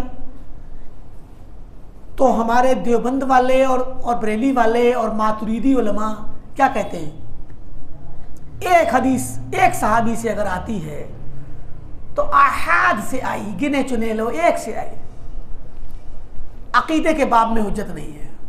सुभान अल्लाह। अकीदा, अगर उस हदीस से अकीदा नहीं ले सकते। अब वो बात यह कि वो हदीस सही है कि सही पे ये बाद में पता चलता है। सहाबी से तो सहाबा की तो कदर करते हैं, इज्जत करते हैं, लेकिन सिलसिला होता है सनद का। तो हदीस अगर सही हो गई, सही हो गई तो बात खत्म हो गई। अगर सही है हदीस मगर एक शख्स से आई है, चाहे सहाबी एक हो या सहाबा तो 2-3 थे, लेकिन दरमियान में बाद वाला शख्स एक हो गया, तो भी हम तक तो एक से पहुंची है। तो कहीं भी एक शख्स अगर बीच में आ जाए तो वो हदीस गरीब हो जाती है और आहाद बन जाती है। कभी 2 भी आ जाए तब भी आहाद रहेगी, 3 हो तब भी आहाद रहेगी, 3 से ज्यादा होंगे तो फिर वो मुतवातिर में जाएगी। तो अगर हदीस सही साबित हो गई, हदीस सही है मगर आहाद से आई हुई है चंद गिने चुने लोगों से, तो ये लोग कहते हैं कि खबर वाहिद, खबर आहाद से अकीदा साबित नहीं होगा। क्यों? क्योंकि अकीदा यकीनी चीज होती है, एतकाद अकीदा यकीनी होता है, और खबर वाहिद क्या होती है, उसमें थोड़ा सा शक रहता है, पता नहीं कहीं भूल तो नहीं गया था, पता नहीं सच बोल रहा है कि झूठ बोल रहा है। तो एतमाद में कमजोरी होती है, उससे इल्म मजबूत हासिल नहीं होता।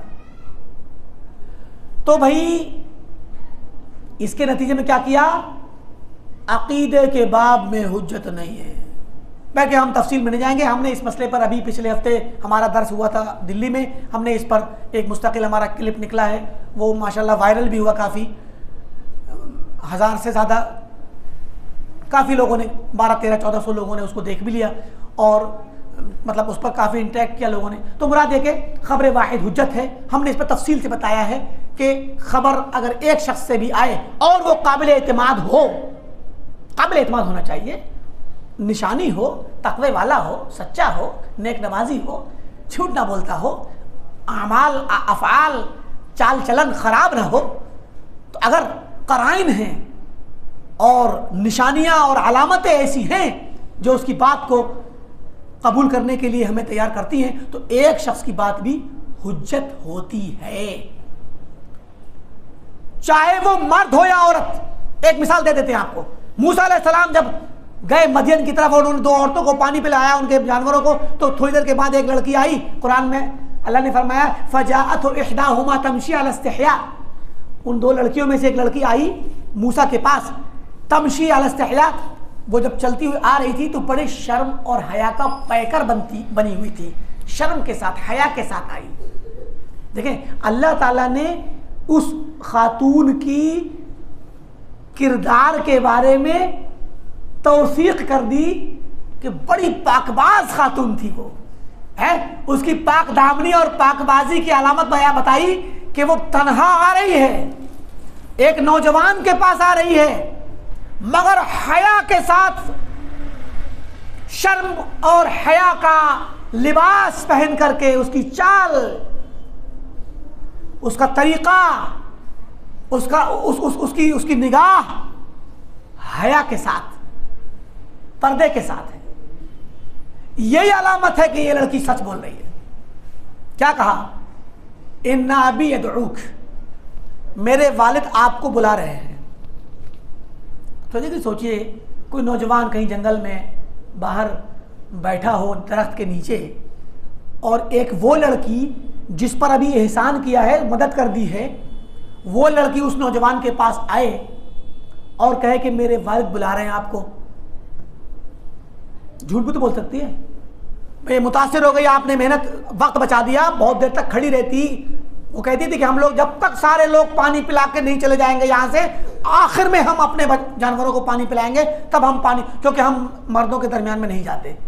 वो भी एक अलामत थी उनकी पाकबाजी की, पाक दामिनी की। तो कोई लड़की झूठ बोल सकती है ना, आप मदद करेंगे, आपसे मुतासिर हो जाएगी, और हो सकता है वो शैतान उसको बहका दे और ले जाए उसको आपके पास, और वो बहका करके झूठ बोल के आपको घर ले जाए। तो मूसा अलैहिस्सलाम ने ये तो नहीं कहा कि ए लड़की तू सच बोल रही है कि झूठ, और मैं तेरी अकेली की बात पे कैसे यकीन करूं, तेरी दूसरी बहन को बुला के ला, या अपने बाप को बुला के ला, तेरे बाप आएंगे तब बात मानूंगा, वरना नहीं मानूंगा। कहा मूसा ने? नहीं कहा। बल्कि फौरन खड़े हो गए और चल पड़े। और मूसा अलैहिस्सलाम ने कहा कि मैं आगे जाऊंगा, तुम मेरे पीछे आओ, और किधर जाना है तुम उधर पत्थर फेंक देना रास्ता बताने के लिए। वो भी हया वाले थे हैं। तो मूसा अलैहिस्सलाम ने तस्दीक की उस एक लड़की की, इस बात को मानने में कि वो उसके वालिद घर पे बुला रहे हैं, ये बात सच्ची है, और माना और मान करके चल पड़े। वरना मूसा से पहले मूसा अलैहिस्सलाम ही के खानदान में यूसुफ अलैहिस्सलाम के साथ वाक़या पेश आ चुका है खातून के साथ। उस खातून ने यूसुफ अलैहिस्सलाम को बहकाया था कि नहीं बहकाया था? तो कोई भी लड़की किसी नौजवान पर फरेफ्ता हो सकती है, उसको बहका सकती है। मूसा को पता था ये ना वाकया, अपने खानदानी वाकया है वो। तो इसके बावजूद मूसा अलैहिस्सलाम ने बात मानी उस लड़की की। तो खबर वाहिद को माना कि नहीं माना? खबर दे रही थी मेरे बाप बुला रहे हैं, तो क्यों माना? क्योंकि कराइन इकट्ठे हो गए थे, अलामतें इकट्ठी हो गई थी इस बात की कि ये लड़की काबिले एतमाद है। पहली अलामत तो ये थी कि पानी पे खड़ी है, दोनों दूर, मर्दों के दरमियान में घुस नहीं रही है पानी पिलाने के लिए चश्मे पर या कुएं पर। यही बता रहा है कि ये दीनदार लड़कियां हैं। मर्दों में घुसना और उनसे जाकर के भीड़ में टच होना उन्हें गवारा नहीं है। उनकी तरबियत अच्छी हुई है, अल्लाह से डरती हैं, वो अल्लाह वाली हैं। और अब ये जो लड़की आ रही है उसकी चाल बता रही है कि वो हयादार है। तो अब ये हया, ये तकवा, ये दीनदारी, यही चीज अलामत होती है किसी की बात कबूल करने के लिए। और हमारे देवबंद वाले क्या हैं, कहते हैं कि अकीदे के बाब में अगर खबर वाहिद सही भी हो तो हुज्जत नहीं है। मगर अहले हदीसों का तरीका क्या है? हम सुन्नत सहीहा से, हदीस अगर सही है तो वो अकीदे में भी हुज्जत होगी और अमल में भी हुज्जत होगी, हर चीज में हुज्जत होगी। दीन इस्लाम में मुकम्मल तौर पे हुज्जत है, वो हदीस सही होनी चाहिए। आहाद हो, मुतवातिर, हमें कोई मतलब नहीं है। ठीक। तीसरा तरीका मनहज, हमारा मनहज क्या है हदीसों का? हम अत-तस्लीम बिमजाबिल वही, वही में क्या आया है, कुरान में क्या आया, हदीस में क्या आया, सर तस्लीम खम, सब कबूल करेंगे। व आदम रद्दिही बिल अक्ल, हम उसको अक्ल से रद्द नहीं करते। अक्ल से अपनी अक्ल चलाएं कि ये बात अक्ल के मुताबिक नहीं है। अब इनकी अगर तफसीर की जाए तो बहुत वक्त लगेगा। मुख्तसर में एक मिसाल सुन लें आप कि कुरान में अल्लाह ने कहा अर्रहमानु अलल अर्श इस्तवा, अल्लाह ताला अर्श पर मुस्तवी है, अर्श के ऊपर है।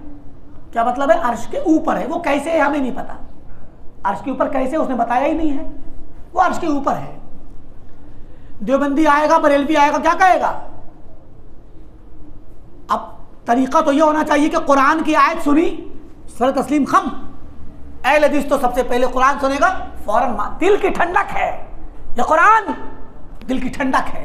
जो आ गया कुरान में, जो आ गया हदीस में, अहले हदीस ने कबूल कर लिया, सर तस्लीम खम। देवबंदी क्या कहेगा?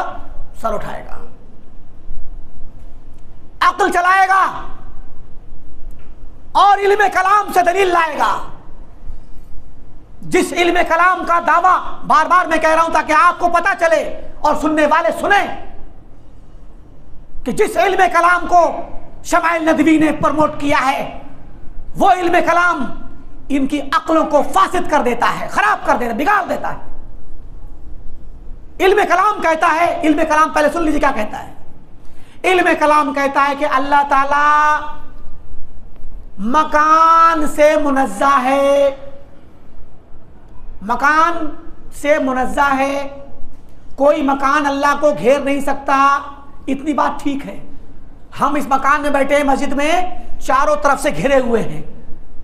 सामने आप, हमारे सामने ये दीवार, पीछे ये दीवार, दाएं बाएं, ऊपर छत, नीचे जमीन, एक डब्बे की तरह हम बंद हैं, मकान में हैं और 6 सिमतों में है, सामने पीछे दाएं बाएं ऊपर नीचे, 6 जिहतों में और डायरेक्शन के अंदर हम घिरे हुए हैं।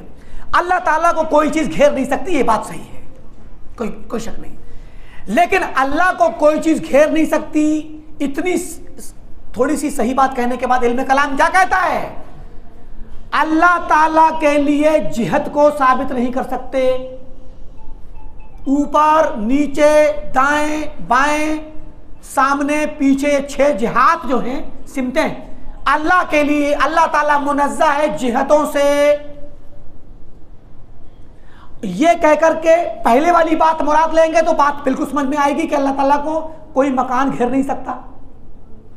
लेकिन ये कहकर के आप अगर ये कहेंगे कि अल्लाह ताला ऊपर नहीं है, तो मेरे भाई ऊपर तो है अल्लाह ताला। क्यों? क्योंकि कुरान ने कह दिया, हदीस ने कह दिया, कुरान में आ गया, हदीस में आ गया, तो अल्लाह ताला ऊपर है। कुरान में बेशुमार दलीलें हैं, यखाफून रब्बहुम मिन फौक़िहिम, कि फरिश्ते अपने रब से डरते हैं अपने ऊपर से। है इलैहि यसअदुल कलिमुत तय्यिब, अल्लाह की तरफ चढ़ता है कलिमे तय्यिब और अमल सालेह अल्लाह की तरफ चढ़ के जाता है। बहुत सारी दलीलें हैं, अहले इल्म ने नकल किया है। बल्कि इमाम इब्न तैमिया के शागिर्द इमाम इब्न क़य्यिम रहमतुल्लाह अलैह ने एक किताब लिखी है, इज्तिमाउल जुयूशुल इस्लामिया अला ग़ज़विल मुअत्तिलति वल जहमिया। इसका मतलब है कि इस्लामी लश्करों का इज्तिमा, इस्लामी लश्करों का इज्तिमा मुअत्तिला और जहमिया से जंग करने के लिए। ये मुअत्तिला हैं, तातील करते हैं सिफात की, अल्फाज की, नुसूस की। तातील का मतलब छोड़ देते हैं। ये जहमिया हैं, ये देवबंदी, ये मुअत्तिला और जहमिया हैं, क्योंकि ये जहमिया के तरीके पर किताब और सुन्नत के नुसूस को छोड़ते हैं। इब्न क़य्यिम ने इस किताब के अंदर कुरान की, हदीस की, सहाबा के, ताबईन के अक़वाल, तबा ताबईन उलमा के अक़वाल नकल किए हैं बेशुमार, जिनसे साबित किया है कि अल्लाह ताला ऊपर है। और ढेर सारी दलीलें पेश करने के बाद इब्न क़य्यिम कहते हैं कि अल्लाह ताला को ऊपर साबित करने की इतनी दलीलें हैं कि अगर उनको इकट्ठा किया जाए तो 1000 से ज्यादा दलीलें हैं। किसी मसले में 1000 दलीलें हों, किसी मसले में 1000 दलीलें हों, उस मसले को आप कहें कि अक्ल कहती है कि अल्लाह ताला ऊपर नहीं हो सकता। अब आप ये अक्ल की बात मान गए, अब देवबंदी आएगा क्या करेगा? अल्लाह ताला को ऊपर वाला कहना जायज नहीं। एक बरेलवी आलिम ने किताब लिखी कि अल्लाह ताला को ऊपर वाला कहना जायज नहीं। वो किताब बिक रही थी किसी दुकान पे, हमारे इलाके का वाकया बरेली का। हमारे इलाके किसी बरेलवी आलिम ने किताब लिखी छोटी सी कि अल्लाह ताला को क्या ऊपर वाला कह सकते हैं? तो किताब में साबित करना अल्लाह ताला को ऊपर वाला नहीं कह सकते, क्योंकि अल्लाह ताला को ऊपर नीचे जिहत में महसूर करना जायज़ नहीं। हमारे यहाँ का एक आदमी तांगा चलाता था, घोड़ा तांगा, और बेचारा मजदूर किस्म का आदमी। वो जिस दुकान पे किताब बिक रही थी उसके दुकानदार के पास कुछ सामान लेने के लिए गया, तो दुकानदार बरेलवी था, वो भी तबलीग करता था। तो उसने कहा कि देखो भाई, हमारे मौलाना ने किताब लिखी है, इसका नाम है क्या अल्लाह ताला को ऊपर वाला कह सकते हैं? तो उसने पूछा क्यों, नहीं कह सकते क्या? कहा नहीं कह सकते। फिर सुनाने लगा दलीलें। तो उस आम से अनपढ़ आदमी ने, जो तांगा चलाता था मजदूर, उसने कहा मेरे भाई मुझे ये सब दलील ना सुनाओ, मुझे सिर्फ इतना बता दो कि अल्लाह ताला कहाँ है। फिर क्या अल्लाह ताला ऊपर नहीं हर जगह है? तो कहा अगर अल्लाह ताला हर जगह है और ऊपर नहीं है, तो अल्लाह ने अपने नबी सल्लल्लाहु अलैहि वसल्लम को मेराज में ऊपर क्यों बुलाया था? बस एक सवाल किया और वो निकल गया। समझे कि नहीं? ये होता है फितरत का जवाब, फितरी जवाब। तो देवबंदी और बरेलवी क्या कहेगा कि अल्लाह ताला को अर्श पे मानना कुफ्र है। देखा, जो बात कुरान में आई हुई है उसको क्या कहा? इल्मे कलाम की वजह से कि अल्लाह को ऊपर मानना कुफ्र है। अब वो कुफ्र क्यों कह रहा है? क्योंकि वो ऊपर के लफ्ज से ये बताना चाहता है कि हमने अगर ये कहा कि अल्लाह ऊपर है तो हमने अल्लाह को सिमतों में घेर दिया, और अल्लाह ताला को सिमतों में घेरना कुफ्र है। ये बात तो सही है, मुकम्मल तौर पे घेर देना। जैसे मैंने भी कहा था ना आपसे कि हम मस्जिद के अंदर घिरे हुए हैं 6 सिमतों में, तो ऐसे अल्लाह ताला को किसी मकान में महसूर करना और घिरा हुआ, मखलूक चीज अल्लाह ताला को घेर ले, ये अल्लाह की शान के खिलाफ है। तो अब ये वाली बात को फिट किया कहां? जिहद के लिए, ऊपर के लिए, और कहा कि अल्लाह ताला को ऊपर वाला कहना कुफ्र है। तो हमने कहा कि ये तो खैर कुरान के और हदीस के खिलाफ है ही। हमने कहा इमाम आजम अबू हनीफा, जिनको आप इमाम आजम कहते हो, वो इस मामले में अहले हदीस हैं। इमाम आजम से पूछा गया, इमाम अबू हनीफा से पूछा गया, उनके शागिर्द अबू मुती बल्खी ने पूछा कि इमाम साहब ये बतलाइए कि अगर कोई इंसान ये कहे कि मैं नहीं जानता कि अल्लाह ताला कहाँ है, अर्श पे या कहाँ है, ऊपर है कि नीचे है कि दाएं है कि बाएं है, तो इमाम साहब ने कहा कि वो काफिर है। ठीक है, आप कहो कि अल्लाह ताला को ऊपर कहने वाला काफिर, और इमाम अबू हनीफा रहमतुल्लाह अलैह कहें कि अल्लाह को ऊपर ना मानने वाला काफिर। आप बताओ किसकी बात मानी जाएगी? अगर आपको किसी इमाम ही की माननी है, आपकी मान जाएगी कि इमाम हनीफा की मानी जाएगी? इमाम अबू हनीफा की मानी जाएगी। क्यों? क्योंकि इमाम हनीफा की बात यहाँ कुरान और सुन्नत और सहाबा और सलफ के तरीके के मुताबिक है। बात समझ आई? तो अहले हदीसों का तरीका यह है कि कुरान में जो आ गया, हदीस में जो आ गया, उसको सरे तस्लीम खम, वो कबूल, उसमें हम कोई भी चूचेरा नहीं करते, चाहे अक्ल के कितना ही खिलाफ हो। अक्ल कहती है कि अल्लाह ताला को किसी जिहत में महसूस करना जायज नहीं, कहती रहे, कहने दो। अगर कुरान में आ गया कि अल्लाह ऊपर, तो है ऊपर, बात खत्म। लेकिन हमने कब कहा कि अल्लाह ताला जिहत में महसूर है, जिहत में घिरा हुआ? हमने कब कहा? हम तो सिर्फ इतना कहते हैं अल्लाह ताला ऊपर है, और कुरान में बहुत सी जगहों पे अल्लाह ने दलीलें दी हैं और बताया है, आमिन तुम मन फिस समा, क्या तुम मामून उस ज़ात से जो आसमान में है, ऊपर है? बहुत सारी आयात हैं, ये मुस्तकिल मौजू है बयान करने का, वजाहत करने का। तो चौथी चीज़ ये कहते हैं अदमुल खौफ फी इल्मिल कलाम। ये अहले हदीस का मनहज है कि हम इल्म कलाम में दाखिल नहीं होते, उसको नहीं पढ़ते हम। वल फलसफा, हम फलसफे को नहीं पढ़ते, न फलसफे को पढ़ाते हैं, न फलसफा पढ़ने वालों को पसंद करते हैं, न इल्म कलाम को पढ़ाते हैं, न इल्म कलाम को पसंद करते हैं। इल्म कलाम में दाखिल होना, जिसको ये लोग प्रमोट कर रहे हैं, ये अहले हदीसों का मनहज नहीं है। और नंबर 5, रफ्ज़ु तावील बातिल, बातिल तावील। तावील कहते हैं इंटरप्रिटेशन, इंटरप्रेट करना, वजाहत करना, कमेंट करना, किसी कमेंट्री करना, वजाहत करना, एक्सप्लेन करना। गोया कुरान को आप अपनी तरफ से एक्सप्लेन करें और कुरान की तावील बातिल कर दें। अब क्या कहा? अब इन्होंने ये तो नहीं कहा कि अल्लाह ताला ऊपर जब नहीं है, इन्होंने जब कहा कि अल्लाह ताला ऊपर नहीं है, तो ये नहीं कहा कि कुरान की आयत को हम नहीं मानेंगे जिसमें अल्लाह ताला को ऊपर साबित किया गया, अर्श पे साबित किया गया। अब क्या करें कुरान का? अगर इनकार करेंगे तो काफिर। तो क्या कहा कि इसकी हम तावील करेंगे, कुरान की आयत की तावील करेंगे, यानी तफसीर करेंगे। और वो तफसीर कौन सी होगी? हमारी होगी, सहाबा की नहीं। ये इसलिए हम उलमा से मना करते, इन उलमा से, हमारी होगी। तो क्या होगी? इस्तवा अलल अर्श का मतलब है, अब मतलब बताया, इस्तौला अलल अर्श, अर्रहमानु इस अलल अर्श इस्तवा, अल्लाह ताला रहमान अर्श पर मुस्तवी हुआ। मतलब क्या हुआ इनके मुताबिक? अर्रहमानु अलल अर्श इस्तौला, कि रहमान अर्श पे काबिज हुआ। अब इनकी नजर में बड़ा प्यारा मीनिंग है, काबिज होना तो कोई मसला नहीं है, काबिज हो गया है, काबिज हो गया तो इसमें कोई खराब वाला मीनिंग नहीं। ऊपर हुआ मुस्तवी, तो ऊपर होने का मतलब तो कोई खराब है अक्ल के मुताबिक, इल्म कलाम के मुताबिक है। खुश हो गए। मगर इन जालिमों को कोई बताए और कोई पूछे कि अल्लाह ताला काबिज हुआ अर्श पे, तो क्या अर्श अल्लाह के पहले, इससे पहले कब्जे में नहीं था? जिस वक्त काबिज हुआ तो उससे पहले अल्लाह के कब्जे में नहीं था। दलील देते हैं कि इस्तवा का लफ्ज इस्तौला यानी काबिज होने के मीनिंग में अरबी में इस्तेमाल होता है। दलील देते हैं क्या?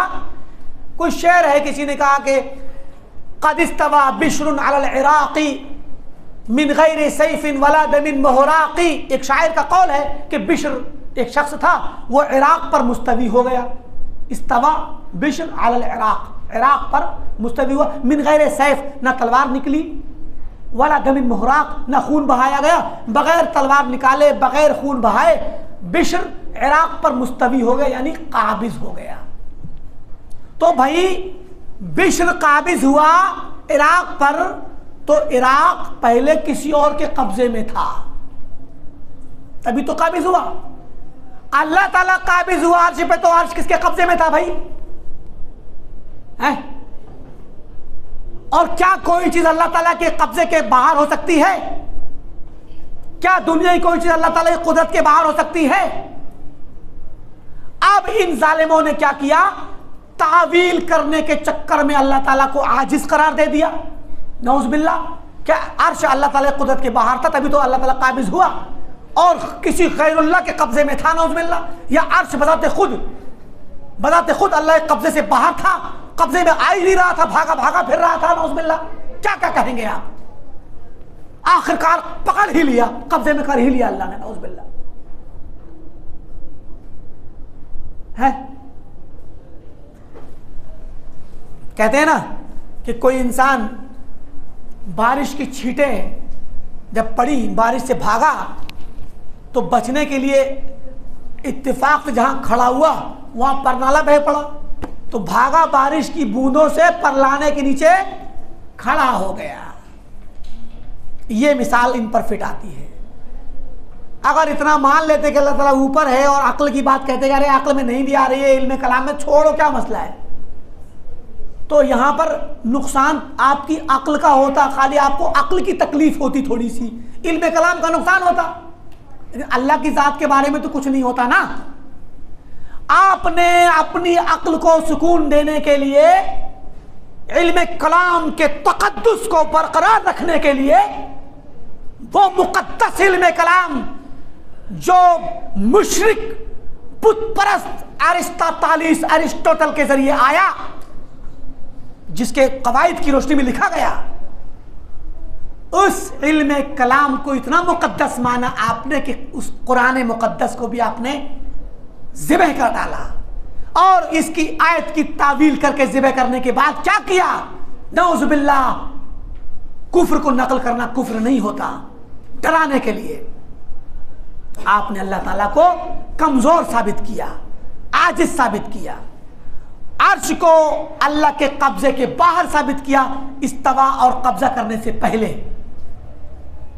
किसी गैरुल्लाह कब्जे में था, या अर्श बजाते खुद सरकशी का शिकार था और भागा भागा फिर रहा था? नऊज़ बिल्लाह। तो ये देखें आप, तपती जमीन से कोई भागे कि जमीन में पांव जल रहे हैं, पथरीली जमीन थी तपती हुई, भागते हुए अंगारों की, कोयलों के अंगारों पे कूद पड़े, वहां जाके पना ले। तपती जमीन तो फिर भी बर्दाश्त हो जाती है, अंगारे बर्दाश्त हो जाएंगे, आग में कूद पड़े और बारिश से भागे परनाले के नीचे खड़ा हो जाए। इनकी मिसाल ऐसे ही है। तो ये इनकी तावील, ये लोग बातिल तावील करते हैं। अहले हदीसों के यहाँ तावील बातिल कभी भी ना गवारा है ना कबूल है, कभी हम ये तावील कबूल नहीं करेंगे। और छठी चीज़ है अल जमउ बैन अन्नुसूस फिल मसअलतिल वाहिदा। और अहले सुन्नत वल जमात का तरीक़ा है, अहले हदीसों का, कि हम एक मसले में तमाम दलीलों को इकट्ठा करते हैं। ऐसा नहीं कि एक दलील पकड़ी दूसरी छोड़ दी है। आप हिदाया पढ़िए, अल हिदाया जो फ़िक़्ह की किताब है, हिदाया की अंदर आई हुई हदीसों को इमाम ज़ैलई ने तखरीज करके बयान कर दिया है। तो वहाँ पर वो कहते हैं अहादीसुल हनफिया अहादीसुल शाफ़िय्या। हाँ, ये हदीसें हनाफ की हैं, ये हदीसें शाफ़िय्या की हैं। क्यों भाई? हदीसें बट गई। अल्लाह के नबी की दो बातें हैं, एक हनाफ ले लेंगे, एक शाफ़िई लेंगे। आपके ऊपर फर्ज नहीं कि आप भी वो हदीस पकड़ें जो शाफ़िई के पास है। तो दलीलों को बांटना और अपने मतलब की ले लेना और अपने खिलाफ छोड़ देना, ये अहले हदीसों का तरीक़ा नहीं है। अहले हदीसों का तरीक़ा है कि हम तमाम नुसूस को इकट्ठा करते हैं, कुरान की दलीलें, हदीस की दलीलें, और सबको इकट्ठा करने के बाद किसी एक मसले में, जब कोई मसला हम पढ़ रहे होते हैं, सबको इकट्ठा करने के बाद सबको समझते हैं और उनके मजमूई तरीक़े से हम फिर अपना मसला निकालते हैं, उसका एतक़ाद रखते हैं। हम बाज़ को पकड़ें और बाज़ को छोड़ दें, ये हमारा तरीक़ा नहीं है। अज़ान का वक्त होने जा रहा है, इसी पर इत्तिफ़ाक़ करेंगे और उसके बाद इंशाअल्लाह दोबारा से सिलसिला शुरू होगा। अल्लाह रब्बुल आलमीन से दुआ है कि अल्लाह ताला हमें सलफ़ के तरीक़े को, उनके मनहज को समझने की और उस पर अमल करने की तौफ़ीक़ अता फरमा। आमीन व आखिर दावाना अल्हम्दुलिल्लाहि रब्बिल आलमीन। अब आगे जो मजलिस होगी इंशाअल्लाह वो असर के बाद होगी, तो तमाम हज़रात इस बात का ख्याल रखें और शरीक होने की कोशिश करें। और जो ऑनलाइन जो लोग सुन रहे हैं वो भी अब असर के बाद, कै बजे होती है हमारे असर? 4:30 पे जमात होगी। आज 4:30 बजे जमात होगी और उसके बाद 4:45 तक इंशाअल्लाह